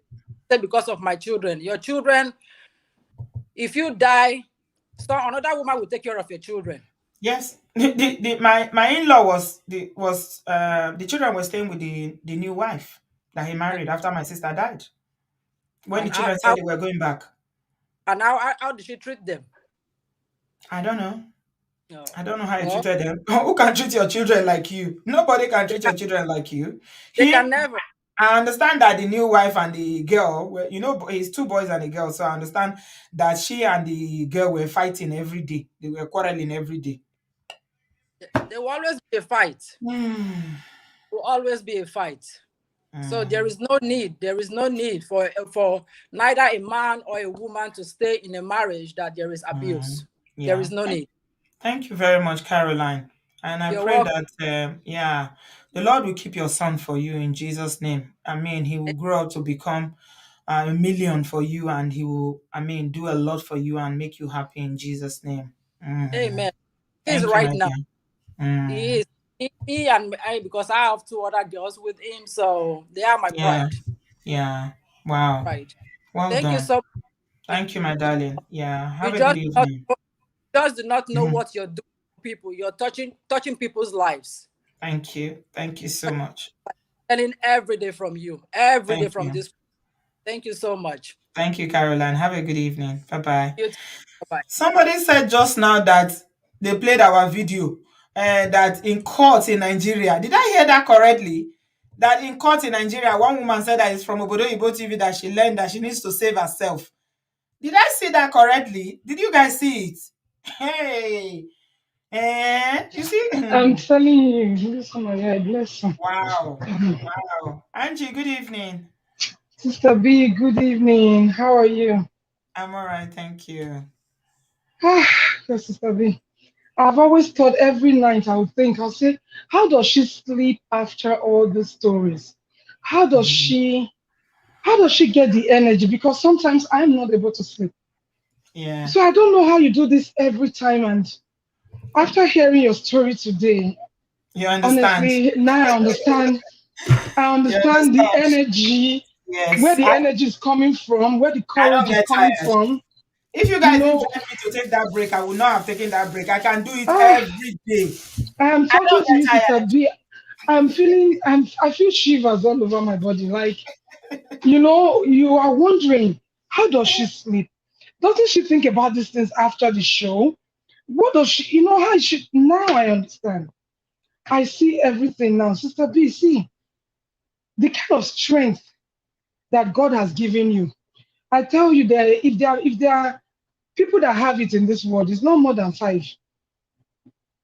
It's not more than five because you are so strong. The kind of courage, I get the anger when you see Mongo Parks abusing their wives and all. I get where your power, because I always hear in your voice, there's this power that comes in, like this annoyance that Hmm. comes in there, And Hmm. now I understand where it's all from. God will Yeah. bless you. Honestly, I just want to tell you, God will continue. You gave me strength, and I know you've given many other women strength. You understand? God will continue to bless you, keep you Amen. for us. Keep Amen. you for us, that nothing will happen to you. That Amen. this program will go worldwide, all over, whites, black, Asians. They will come to learn from this show, because Amen. this is just a little beginning. But from where you are coming from, man, Sister B, Mhm. I don't know how to thank you. I don't Thank know how you. to even tell you. I don't know how to tell you that your Mhm. strength is outside this world. It's outside this world. It's just not. Honestly, God bless you. That's all I just wanted to say. Thank God you so bless much, you. God Angie. bless you. I You are appreciate it. strengthened. You are Amen. strengthened. God Amen. bless you. Thank Take you care, very ma. much. Thank Yeah, you, bye bye, darling. ma. Yeah, you don't know when I get testimonies of women come back and say, "Oh, because of this show and one thing they've learned from here, this is what has happened." You don't know what it does. Ha! It's fire for me.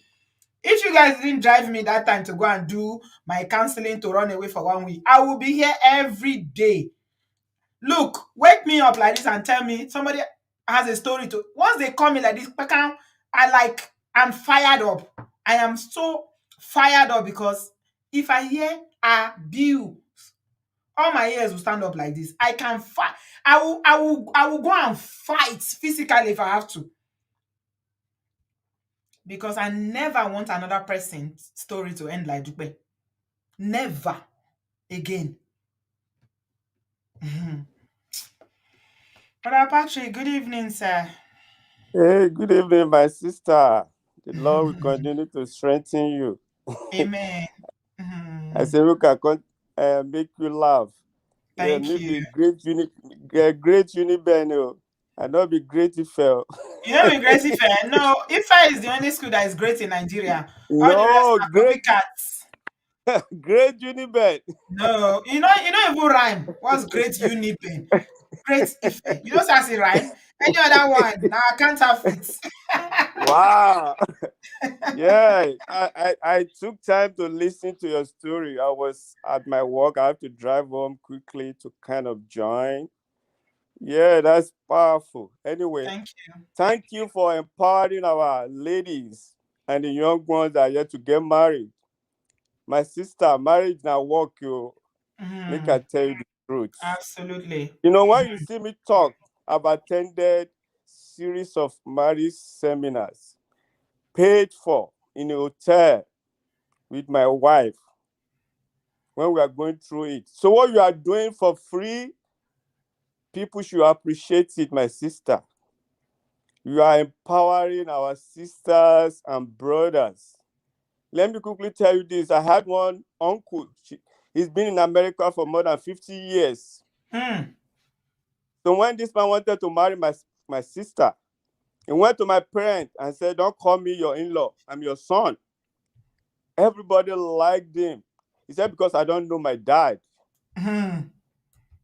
So this man, very hard-working man, very hard-working. He's a chemist. As soon as he left, he finished his secondary school, came to America for his university. That's why he's been here for more than 50 years. So one day he came to my house here in America. So he said, my wife, this is my rock, yo. I know if you play with this woman, no. I said, uncle, you are lucky, yo. He said, I know, say you be pastor. He said, one day, devil came to their house. He said he took the wife from house to the airport straight. You are the one destroying my life. He said he wanted to buy ticket for that woman, and the woman was ready. The woman, she's my sister. Say father, say mother, they've been married more than 50 years now. He said he took her to the airport that you must go back to Nigeria. Then you can't buy ticket online. You have to buy at the counter at the airport. Yeah. He said he took her to the airport. You must go back to Nigeria. You want destroying my life. But today, this man cannot do without this woman. I'm just giving you an example. What changed? What changed that you now knew through, that it's not the woman destroying his life? Did something happen that opened his eyes to know? I don't know. You know, going through all sorts of things in a marriage is tough. Let me round up. You know, there was a time I had to go, by God's grace, I'm a prayer man. I had to go to Nigeria to go and pray for 3 days on the mountain. My sister, as I was coming down, you know what God told me? He said, Patrick, I said, yes, sir. He said, the only way you can live long is to stay away from women and treat your wife good. That was the only thing I had that day up till now. He said, do you know why men die prematurely? Because of adultery and fornication and living, horrible life with women. That was my sister. For 3 days I spent on the mountain. I was expecting God would talk to me about my career, about my life. That was the only thing I had. And treat your wife well. Love your wife. You're the one that told us here the other day. You say, men, love your wife. Whoa. Just love your wife. And that was what transformed my life up till now. I told my wife when I got home, if I bought ticket to go to Nigeria and pray for 3 days, it's not as if I can't pray here. That was the only message I got from God. Say, Patrick, if you want your life to be long, stay away from strange women. By God's grace, not as if I was messing around, but God just gave me that strong warning. You're not new. That strong warning. Yeah. And some men don't know that, all this sleeping around is emotional abuse. They don't know. They think it's just part of life. That means it's just normal. But somebody is suffering somewhere from your actions. That person will even die prematurely. Before you know, they will say, have stroke. Something is wrong. He will not be allowed to enjoy his fruit of his labor. What kind of problem will just be on that person? So my sister, not be smart, Thank God for your life. Will not be smart. A lot of women have gone through because of men. Yes. Yes, because of this, I go marry. God will help us. So thank you very much. Thank you, Brother The Lord Patrick. will continue to strengthen you. Amen. God bless you, man. Thank you, sir. All right. Really appreciate your contribution, sir. Have a good evening, sir. Wow. Very, very powerful. Brother Patrick is always blessing us whenever he comes here. He always talks to us about why it's important for men to love their wives. And thank God he has a very good foundation, and his mother-in-law, people around him keep telling him the importance loving and respecting your wife. Very, very important. Good evening, Pidita. Hi, Auntie B. Yeah, are you okay with your camera being on, or do you want me to cover it? Yeah, you can cover it. Yeah, because a lot of people will come back and say, I didn't know I was showing. Okay, it's covered. Hi, Auntie B. This is my first time. I've been following you. I've been following you for not too long now, but I've been hooked on all your shows. Oh my God, I'm like, why didn't I know this channel all the while? But I've been telling everybody, all my family, that everyone, what you need to watch this, So thank you for all you do, and thank you so much for sharing your own story. I know you always talk about it bits and bits, when other people come and share. But I was excited that she's gonna tell her story for real this time. So I just want to say thank you for all you do, and I want to encourage women out there, girls, just females, that they should learn from your story today, that we should all learn, from your story is real. And I just pray that someone will learn positively from your story today, especially those going through, this kind of situation at the moment. Like you said, there was something you said. You said when your sister was at the point of dying and everything, she didn't remember she had kids anymore. No, she didn't remember. And that is such a fact, because there's a family friend of mine, and she died from cancer, right? And this lady, like, she was so she loved her children so much, like she can't even keep her eyes off them for a minute, But at the point, at her dying stage, like she didn't even remember she had kids no more. So it's so true. Like, your life first, your peace first. It's hard for us women, because we always want to, like, hold to our children. I can't leave, I can't leave. But it's your life first. When you have that life first, when you're able to keep your life and protect yourself, then you have your mind, your brain to even care for your children. So yes. Thank you so much for sharing your story, and I pray that everyone else, that I pray that you completely heal. Though you said you've healed, but the pain is always still there somewhere. Absolutely. I pray that the Lord will strengthen you. I pray that the Lord will continue to uphold you and uphold everyone out there that went through the same thing one way or the other, and help the ones that are still in it to make a decision. Thank you so much, Pidita. I appreciate you. Thanks for calling. Please call again. Really appreciate your call. God bless you, sis. Thank you, my darling. Okay, so we are going to end very quickly now. If you want to say anything, somebody saying the brother hit his wife, that you arrested him for beating your sister-in-law. Good. I love that. Very good. Mr. Ahan. Hello, Mr. Ahan. I think I added you. Yeah, Can hi, you hear Auntie B. me? Yes, can you hear me now? Yes, I can. Good Oh, evening. okay. Yeah, good evening. Thank you. Sorry, Yeah. I had issue earlier. Yeah, well, I'm coming from California, and I just want to let you know that you really like touched us, like mostly me. Um, I've gone to be a better partner to my wife, and I feel like Oh, your that's so your information, nice.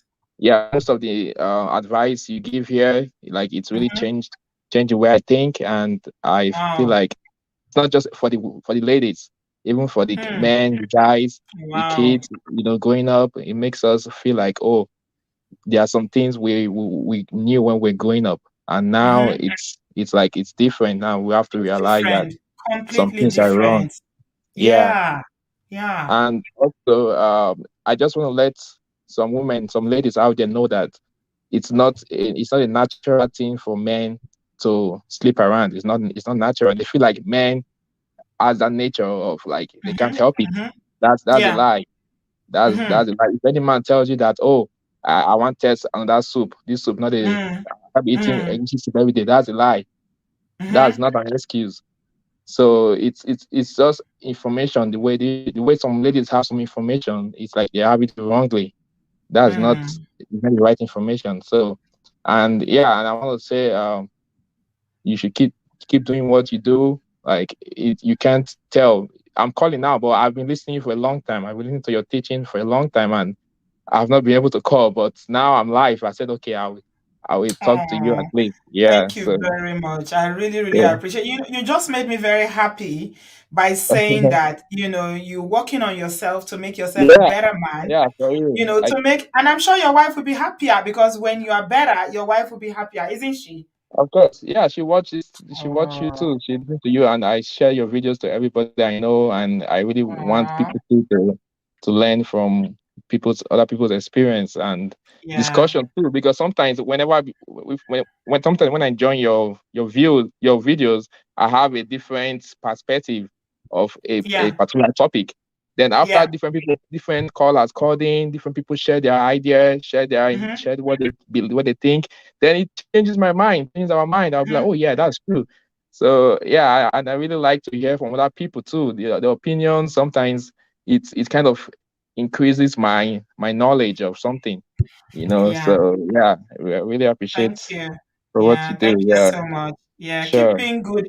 Just be good to your wife and love her. Yeah, we You have get the to. That's best it. out of her. It's so Of course. women are very, very simple. Just love her, appreciate her, take her out from time to time, help around the house if you've got children, help with your Yeah, children. Look, you will have her eating out of your hand. I'm telling you, women, all we that's very need true. is just to feel that love from our husbands. When we Yeah, feel that love, we feel supported. I'm telling you, a woman will yeah, go, they will go out of their way. They will do anything for you. You see why very all these true. churches in Nigeria they thrive?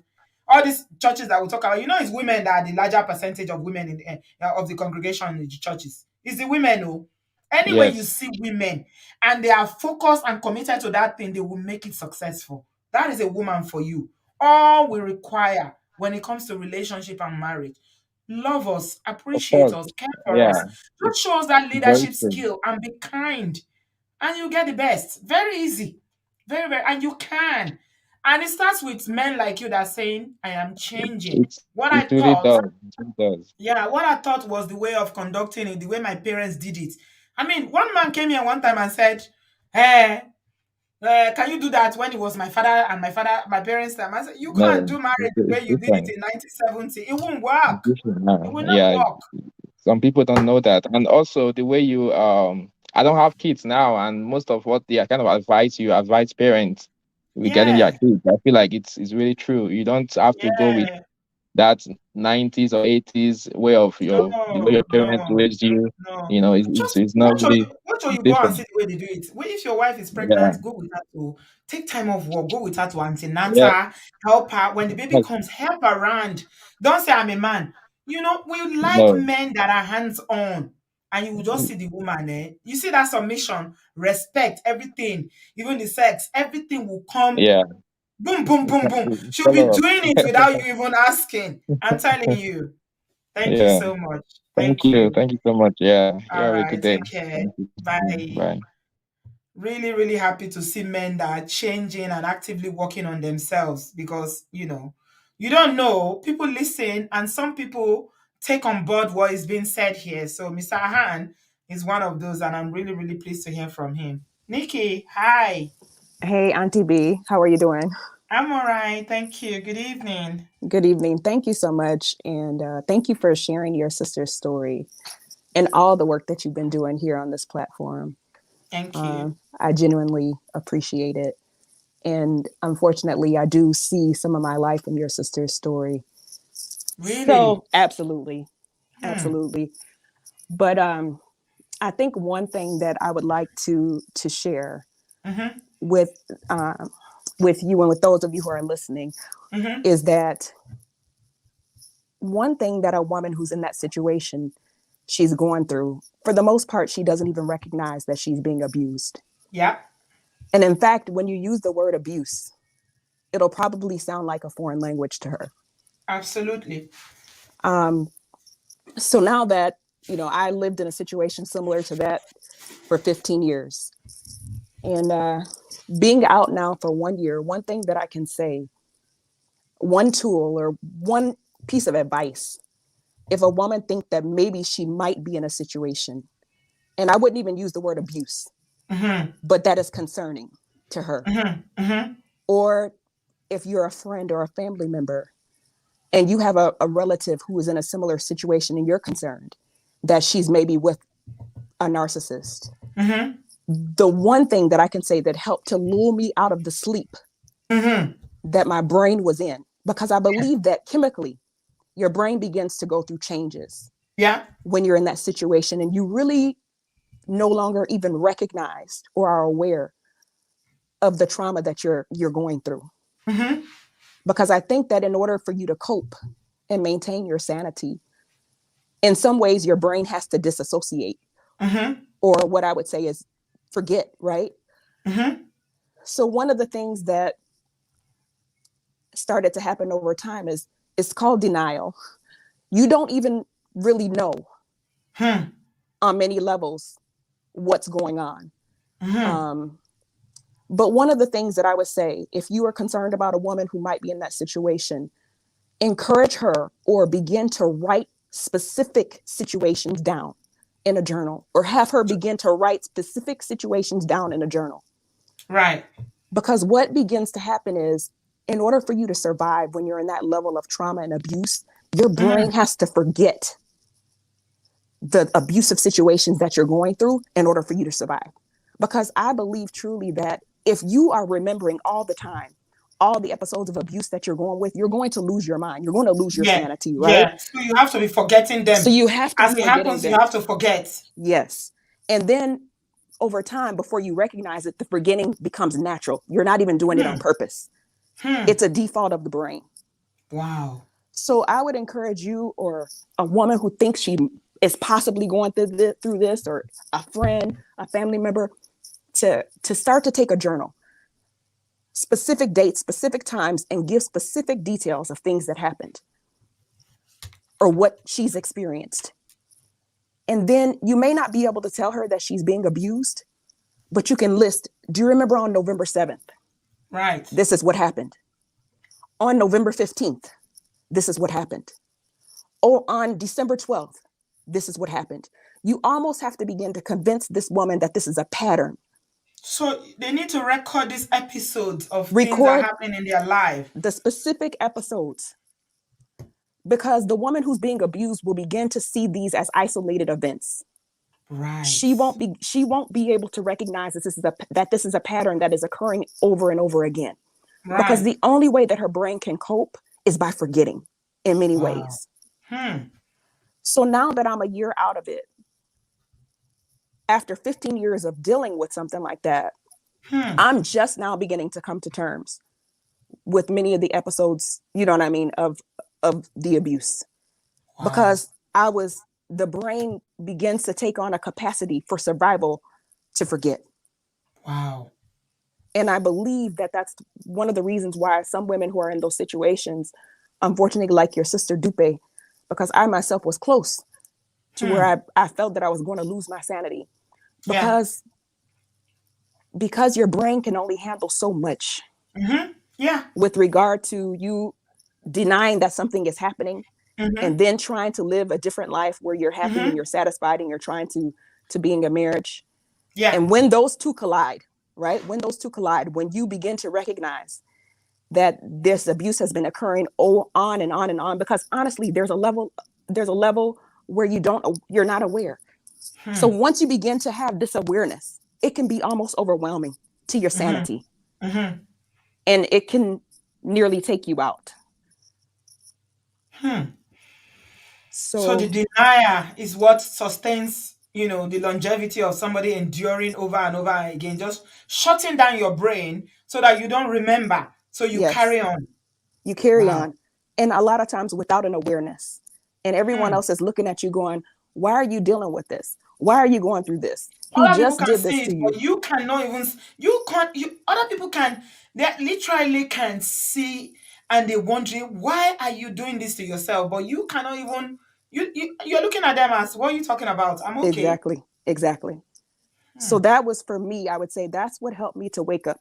And now that I'm in this stage, I can say that I feel now that the biochemical reactions that must have been happening in my brain, I was in a state of sleep. Because you switch over into a mode of survival. Your brain naturally just desires to survive, to live.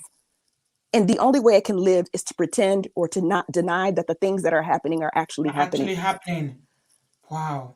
And it's not something that the woman is consciously aware. She doesn't know she's in denial. That's why it's denial. She doesn't know she's in denial. This is so powerful. I've never really thought about how this works. Wow. So I think, besides the things that you're doing, which are powerful, educating women, giving us knowledge, but to the woman who's in the situation today, she won't be able to absorb this information. Let me be honest. Yeah. She's not going to get it. But you and I, who now can get it, can start to write down or say, I'm concerned. Just write a journal. Write a journal with dates and incidences and go back and read it. Because after about 5 months or 6 months of reviewing those inscriptions, of writing things down, yes, then they can now see for themselves that there is a pattern of behavior. Exactly. That's the only way. And no one then needs to tell them or remind them, because they can see what they've written down already. Right. Because otherwise, if it's coming from your mouth that the husband's a narcissist, she's going to defend her husband.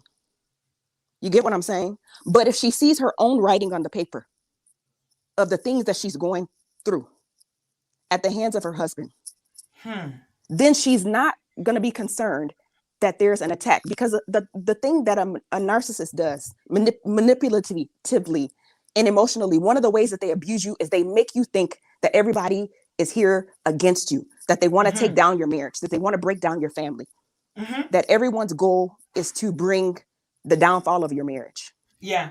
Everybody's against you. Everybody's against you. Everybody's against your marriage. Everybody's against him. So sometimes they can't even receive it from your mouth. Absolutely. I see what you're saying. But they can't deny it when it's in their own writing. They can't deny it when they see it. It's like talking to yourself. It's like being reflective. But this time around, the words they are staring you in the eyes. You know you are the one that wrote them. And so you know you didn't make a mistake. This was not lies. This is actual life events that you've documented yourself. Right. Wow. Yeah. This is so powerful. How are you doing now, Nikki? 1 year out.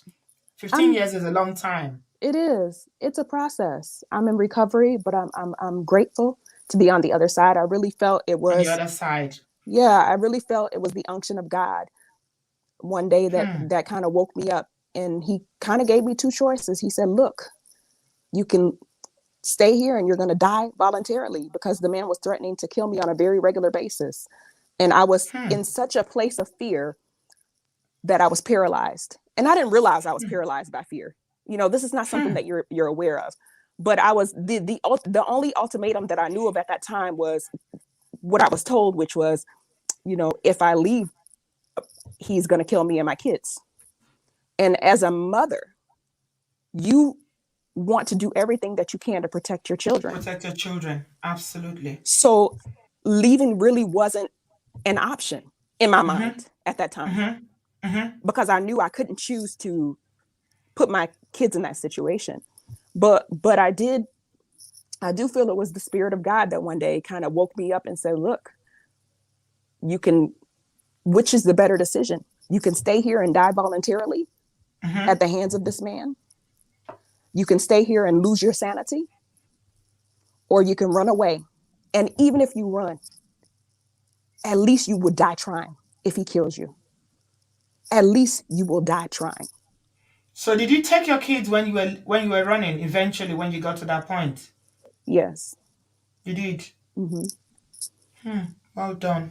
And I would say that, on the other side, the thing with emotional abuse is that it's debilitating, because the level of fear that you live with, I think it's magnified so much that it prevents you from being able to make decisions. Yeah. And so one thing that I recognize now, being on this side, being out, is so many fears that I had were so unrealistic. You know what I mean? Like, based on the fear that was put in me in the relationship. Yeah. Absolutely. It paralyzes you. It was to keep you there. It was to keep you there. That's part of the techniques that the abusers use. Yes. So you don't leave, because you're afraid now of what is on the other side. And you have imagined that whatever's on the other side is worse than what you're in. But I promise you that what you're in is worse than what's on the other side. There's nothing worse than what you are in. What you are in is hell. It is. The other side, it might not be heaven, but it's not hell. Trust me, it's not. Thank you so much, Nikki, for sharing. This was really powerful. I wish you continued recovery, and that God Almighty will restore everything you've lost, all the years the cankerworm and the caterpillar have eaten. He's the God of restoration. He's the God of elevation. He's the God that renews our mind, our hearts, our spirits, everything. And I pray that, your healing will be permanent, and it will be full and complete for you and your children going forward, in Jesus' name. Thank you. Amen. Thank you so much. All right. Take care, my darling. Thanks. Bye. Bye-bye. Wow, that was so powerful. Nikki shared something that I've never really thought about that. And she's giving us a tool there. If you are watching this, journaling, write it down. You don't need a book. You can write it on your phone. If you have a phone, or if you have someone that likes to write, you can write it. Write it down so that you can look through it, and then you will see your life. It will be playing in your face like mirror. It will be like a film of what you are going through. My goodness. That was powerful. Dee, how are you, sweetie? I'm well. How are you? Oh, I'm all right. I'm holding on. Oh, me, the love language I like to give people is gifts. So when I looked at you, I was like, how can I make Auntie B feel better? I was like, I want to buy one good lipstick like this. But lipstick, you have to be careful. I love your love language. When I feel people not feeling well, I was like, what can I get you? Like makeup? Let me give you some kind of lipstick to kind Trust of like me, that love language works for me. Enjoy yourself. Don't worry, I'll text you. You tell me which color you like. Thank you, Dee. Thanks for sharing your story. It's so interesting, because your story reminds me of my my aunt, but she's still there. She's still there at the moment. I've prayed, there's a lot of things going on, to be honest with you. It's even more than my own. So, and I think that in one way, what I realized is that, you have to be careful that other people's abuse do not impact on you so much that you start being scarred, because you can start sharing the scars of abused people. Yeah, absolutely. Because that's true. As if you were the one who went through the abuse, which means that you have this anger that's inside of you. Growing up, I didn't know I had so much anger. Yes, I told a story about my mother and the abuse, you understand? But my mom will also share what my dad would be doing. So next thing you know, I'm carrying her scars. Then you see what's going on with my auntie. Then I'm carrying her scars. And then there's another auntie who went and married into a family with witchcraft. Then I'm carrying her scars. So at the end of the day, I was angry. I didn't even know what thing I was like, I was just angry. And I was like, but Dominic, none of this happened to you, apart from your mother's one. But you've carried so much. And that's the thing, is that you have to be careful that once you're empathizing with abuse victim, you don't start to carry the scars.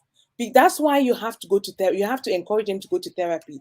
Otherwise, you become a very bitter, angry, frustrated person because you haven't, made the separation. And the thing It is, happens to children. It happens to children. Ade told us about what was happening in their household and how everything impacted on her. It's yeah, inevitable. It and happens to children. it happened to me too. Not just it was just too many things. And one thing I Yeah. would say to people is that in African culture, there's a lot of abuse. We have good things in our culture, but abuse is one of them, especially emotional abuse. Calling children's names. Oh, you idiot, you useless person, you this. I told you one day my mom came, she was angry, I wasn't at home. She called me a prostitute. She said, "Why am I being a prostitute? Why am I doing this?" And all of these things stays in your mind. So one thing you have to do is you have to clear your mind as an adult. And like the last caller said, whatever the abuser is telling you, it's not true. It's very unrealistic. But one of the way the abuser insert themselves in your mind is that they make themselves the center of your life. That's why abuse, Indisposable. As yeah, if you cannot survive without them. absolutely. And that's why abuse at the hands of parents, especially emotional abuse, is so damaging for people Yeah. because your parents were the first adult really that you encounter. So whatever they told you about yourself, you believed. So for you now as a child to have to say that actually my dad lied to me, my mom lied to me, I cannot believe what they said, can be traumatizing. Which is why she said there's a difference between hope and reality. When you abuse, your fuel is hope. What makes you stay in the abuse is hope. Hope the person is going to change. Hope is going to get better. Hope this, hope that. That's why people who are abused, they tend to be very creative. They tend to escape, think about a different reality. They tend to like books and all these things because they need to have hope. When you now become realistic, that's when you start living the abuse. Because the reality is you are being abused. And another thing that happens is that the abuser is inconsistent, meaning they're not always abusive. Because if they're always abusive, they know you just die. So what they do is that they abuse you and then they go back to be a little bit normal. So you think, oh, maybe you start questioning yourself. So you start, and that makes you keep hope alive. Because if they're not 100% bad, you keep saying that means the 5% that they are good, I can love them, and then it can increase to maybe 50%. Yeah. You don't You see keep that. you keep trying to do the math Yeah, in your head. you don't see that 95% of them are hurting you. So Yeah. why is it that it's because your fuel is hope? So you have to change your fuel from hope to reality. The reality is they are mostly abusive, and that is it. Yeah. So that's what I wanted to say. Like everybody that is, has gone through all these things. Think about your childhood and how you were loved and all these things. If there's any wounds that you have, you need to go to therapy to heal them. Also, don't become abuse victim magnet because you will not be able to carry it. That's why they have to go to therapy. So refer them when you see somebody who's going through abuse, refer them to a good therapist. Otherwise, you're going to be burnout by abuse victims. You're going to go from an abuse survivor to an abuse burnout because people just come and offload on you. So you just have to create your own peace and everything. So that's all I wanted to say, Auntie B. And God will keep blessing you. Your Thank you, blessing my has not love. even started downloading. Thank you. So Thank you it's so going to much, get my better and darling. better. And I'll text you about the lipstick. All right. Thank you Okay, so much. bye. I appreciate you, Dominic. Love you very much. You are such a darling. Thank you so much. So yeah, we're gonna call it an evening tonight. Yeah, so thank you everyone for your love and your encouragement, and thank you for all the comments. I really appreciate it. It was important for me to share this because I wanted you guys to have an understanding of where I am coming from, and also to know why I am so passionate about, people who approach me or come to this platform to share their stories. I always want to do everything within my power to ensure that people are safe.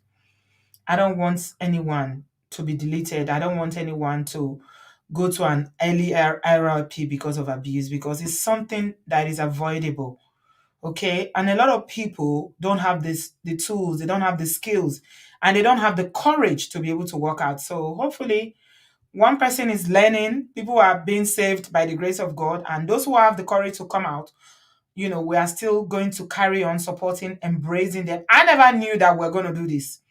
Those who followed me since when I've been on YouTube, I mean, it's not something that I went to YouTube to do. The journey on YouTube have actually just led me to this point. But that's why I say that God prepares us for a journey that we don't even know we're going to go on until when it happens. But the minute we start talking about all these DV issues, supporting people who are fleeing from DV, it now occurred to me that this is why I came on YouTube in the first place, which I never knew. I told you guys, repeatedly that, I'm looking for the meaning of life. I'm looking for purpose. I'm looking for this. But I told my husband, I said, since I started this new DV issues, these live shows that we're doing, is like I wake up with joy in my heart every day. I am so empowered. I am fueled. I don't get tired. I mean, I can do the shows every single day. And finally, I feel fulfilled in my life that, okay, everything I've done in my life, I always felt that there was something lacking. I've always felt, but now finally, this is why God led me to YouTube. I've always been interested in relationship, talking about relationship, marriages and things like that. But I never knew that this angle of relationship that is DV and, things like this that God was preparing me for. But you know what? He's the omnipotent God that knows the end from the beginning. So he already knew with my experience, the story of my sister Dupe and everything that happened in my life, my social work training and exposure, and being on this platform. God just prepared me for this moment, which I never really knew. But you know what? In all things, we give thanks, we give glory to God. Thank you so much, everyone, for your support. Now you know where it is coming from. And Konisuwa, Konirewa, nobody needs to be deleted. Nobody needs to go to an early RIP because of abuse. So I thank you, my Obodo fam. I can't do this without you. I really appreciate a lot of you. Some of you don't even come to the comment section. You don't, call in. But whenever there is a need, people support. They send messages to WhatsApp. This is how they can get papers. This is how they can get a job. We have so many testimonies. I was thinking about telling my PA to start. We need to start doing like a book, like a scrapbook. So we start detailing all the things that we are doing, on this platform. Women that have come, people that have come to share and, their progress. Because we have so many testimony. Some of them I don't even have time to come and update you guys here. But God is really, really working in this platform. And I thank you all for your support. I can't do it by myself, but you guys are really amazing, my good fam. So thank you so much. Bio, you see the hand where Amaya give you. Amaya give you hand. I say you don't give any hand back. You are not going to take it. Thank you so much, Amaya. Thank you, everyone. I appreciate the love. Thank you so much, Buki Ade. Thank you. You followed me from day one. Really. So we've been like this, up and down, up and down. They even seized the channel one time. You see? We had to start from scrap. We started from day one. We started all over again when those Chinese people seized the channel. I was hacked. Nothing will ever go through for this platform, but God is good. We thank God that we're still here and we're standing. So yeah, we're gonna start documenting everything because Obodoyibo TV is already registered. It's registered in the UK. It's registered in Nigeria. So if we are gonna go into full blown charity work, then we need to have like a history of what we've been doing, and we've been doing a lot. We've been doing a lot, so we need to start documenting that because we can't keep going back to videos. The stories are so many. Some of them say I don't forget. We thank God for everything. Thank you so much, my fam, Obodo fam. I appreciate you. And I am back tomorrow with Gistmas. Yeah, Gistmas has started. Gistmas has started, so we are back tomorrow. This one was heavy tonight, so we'll try and do one that is not so heavy tomorrow. That is light, that will make you laugh. Yeah. Let's do the one that will make you laugh tomorrow.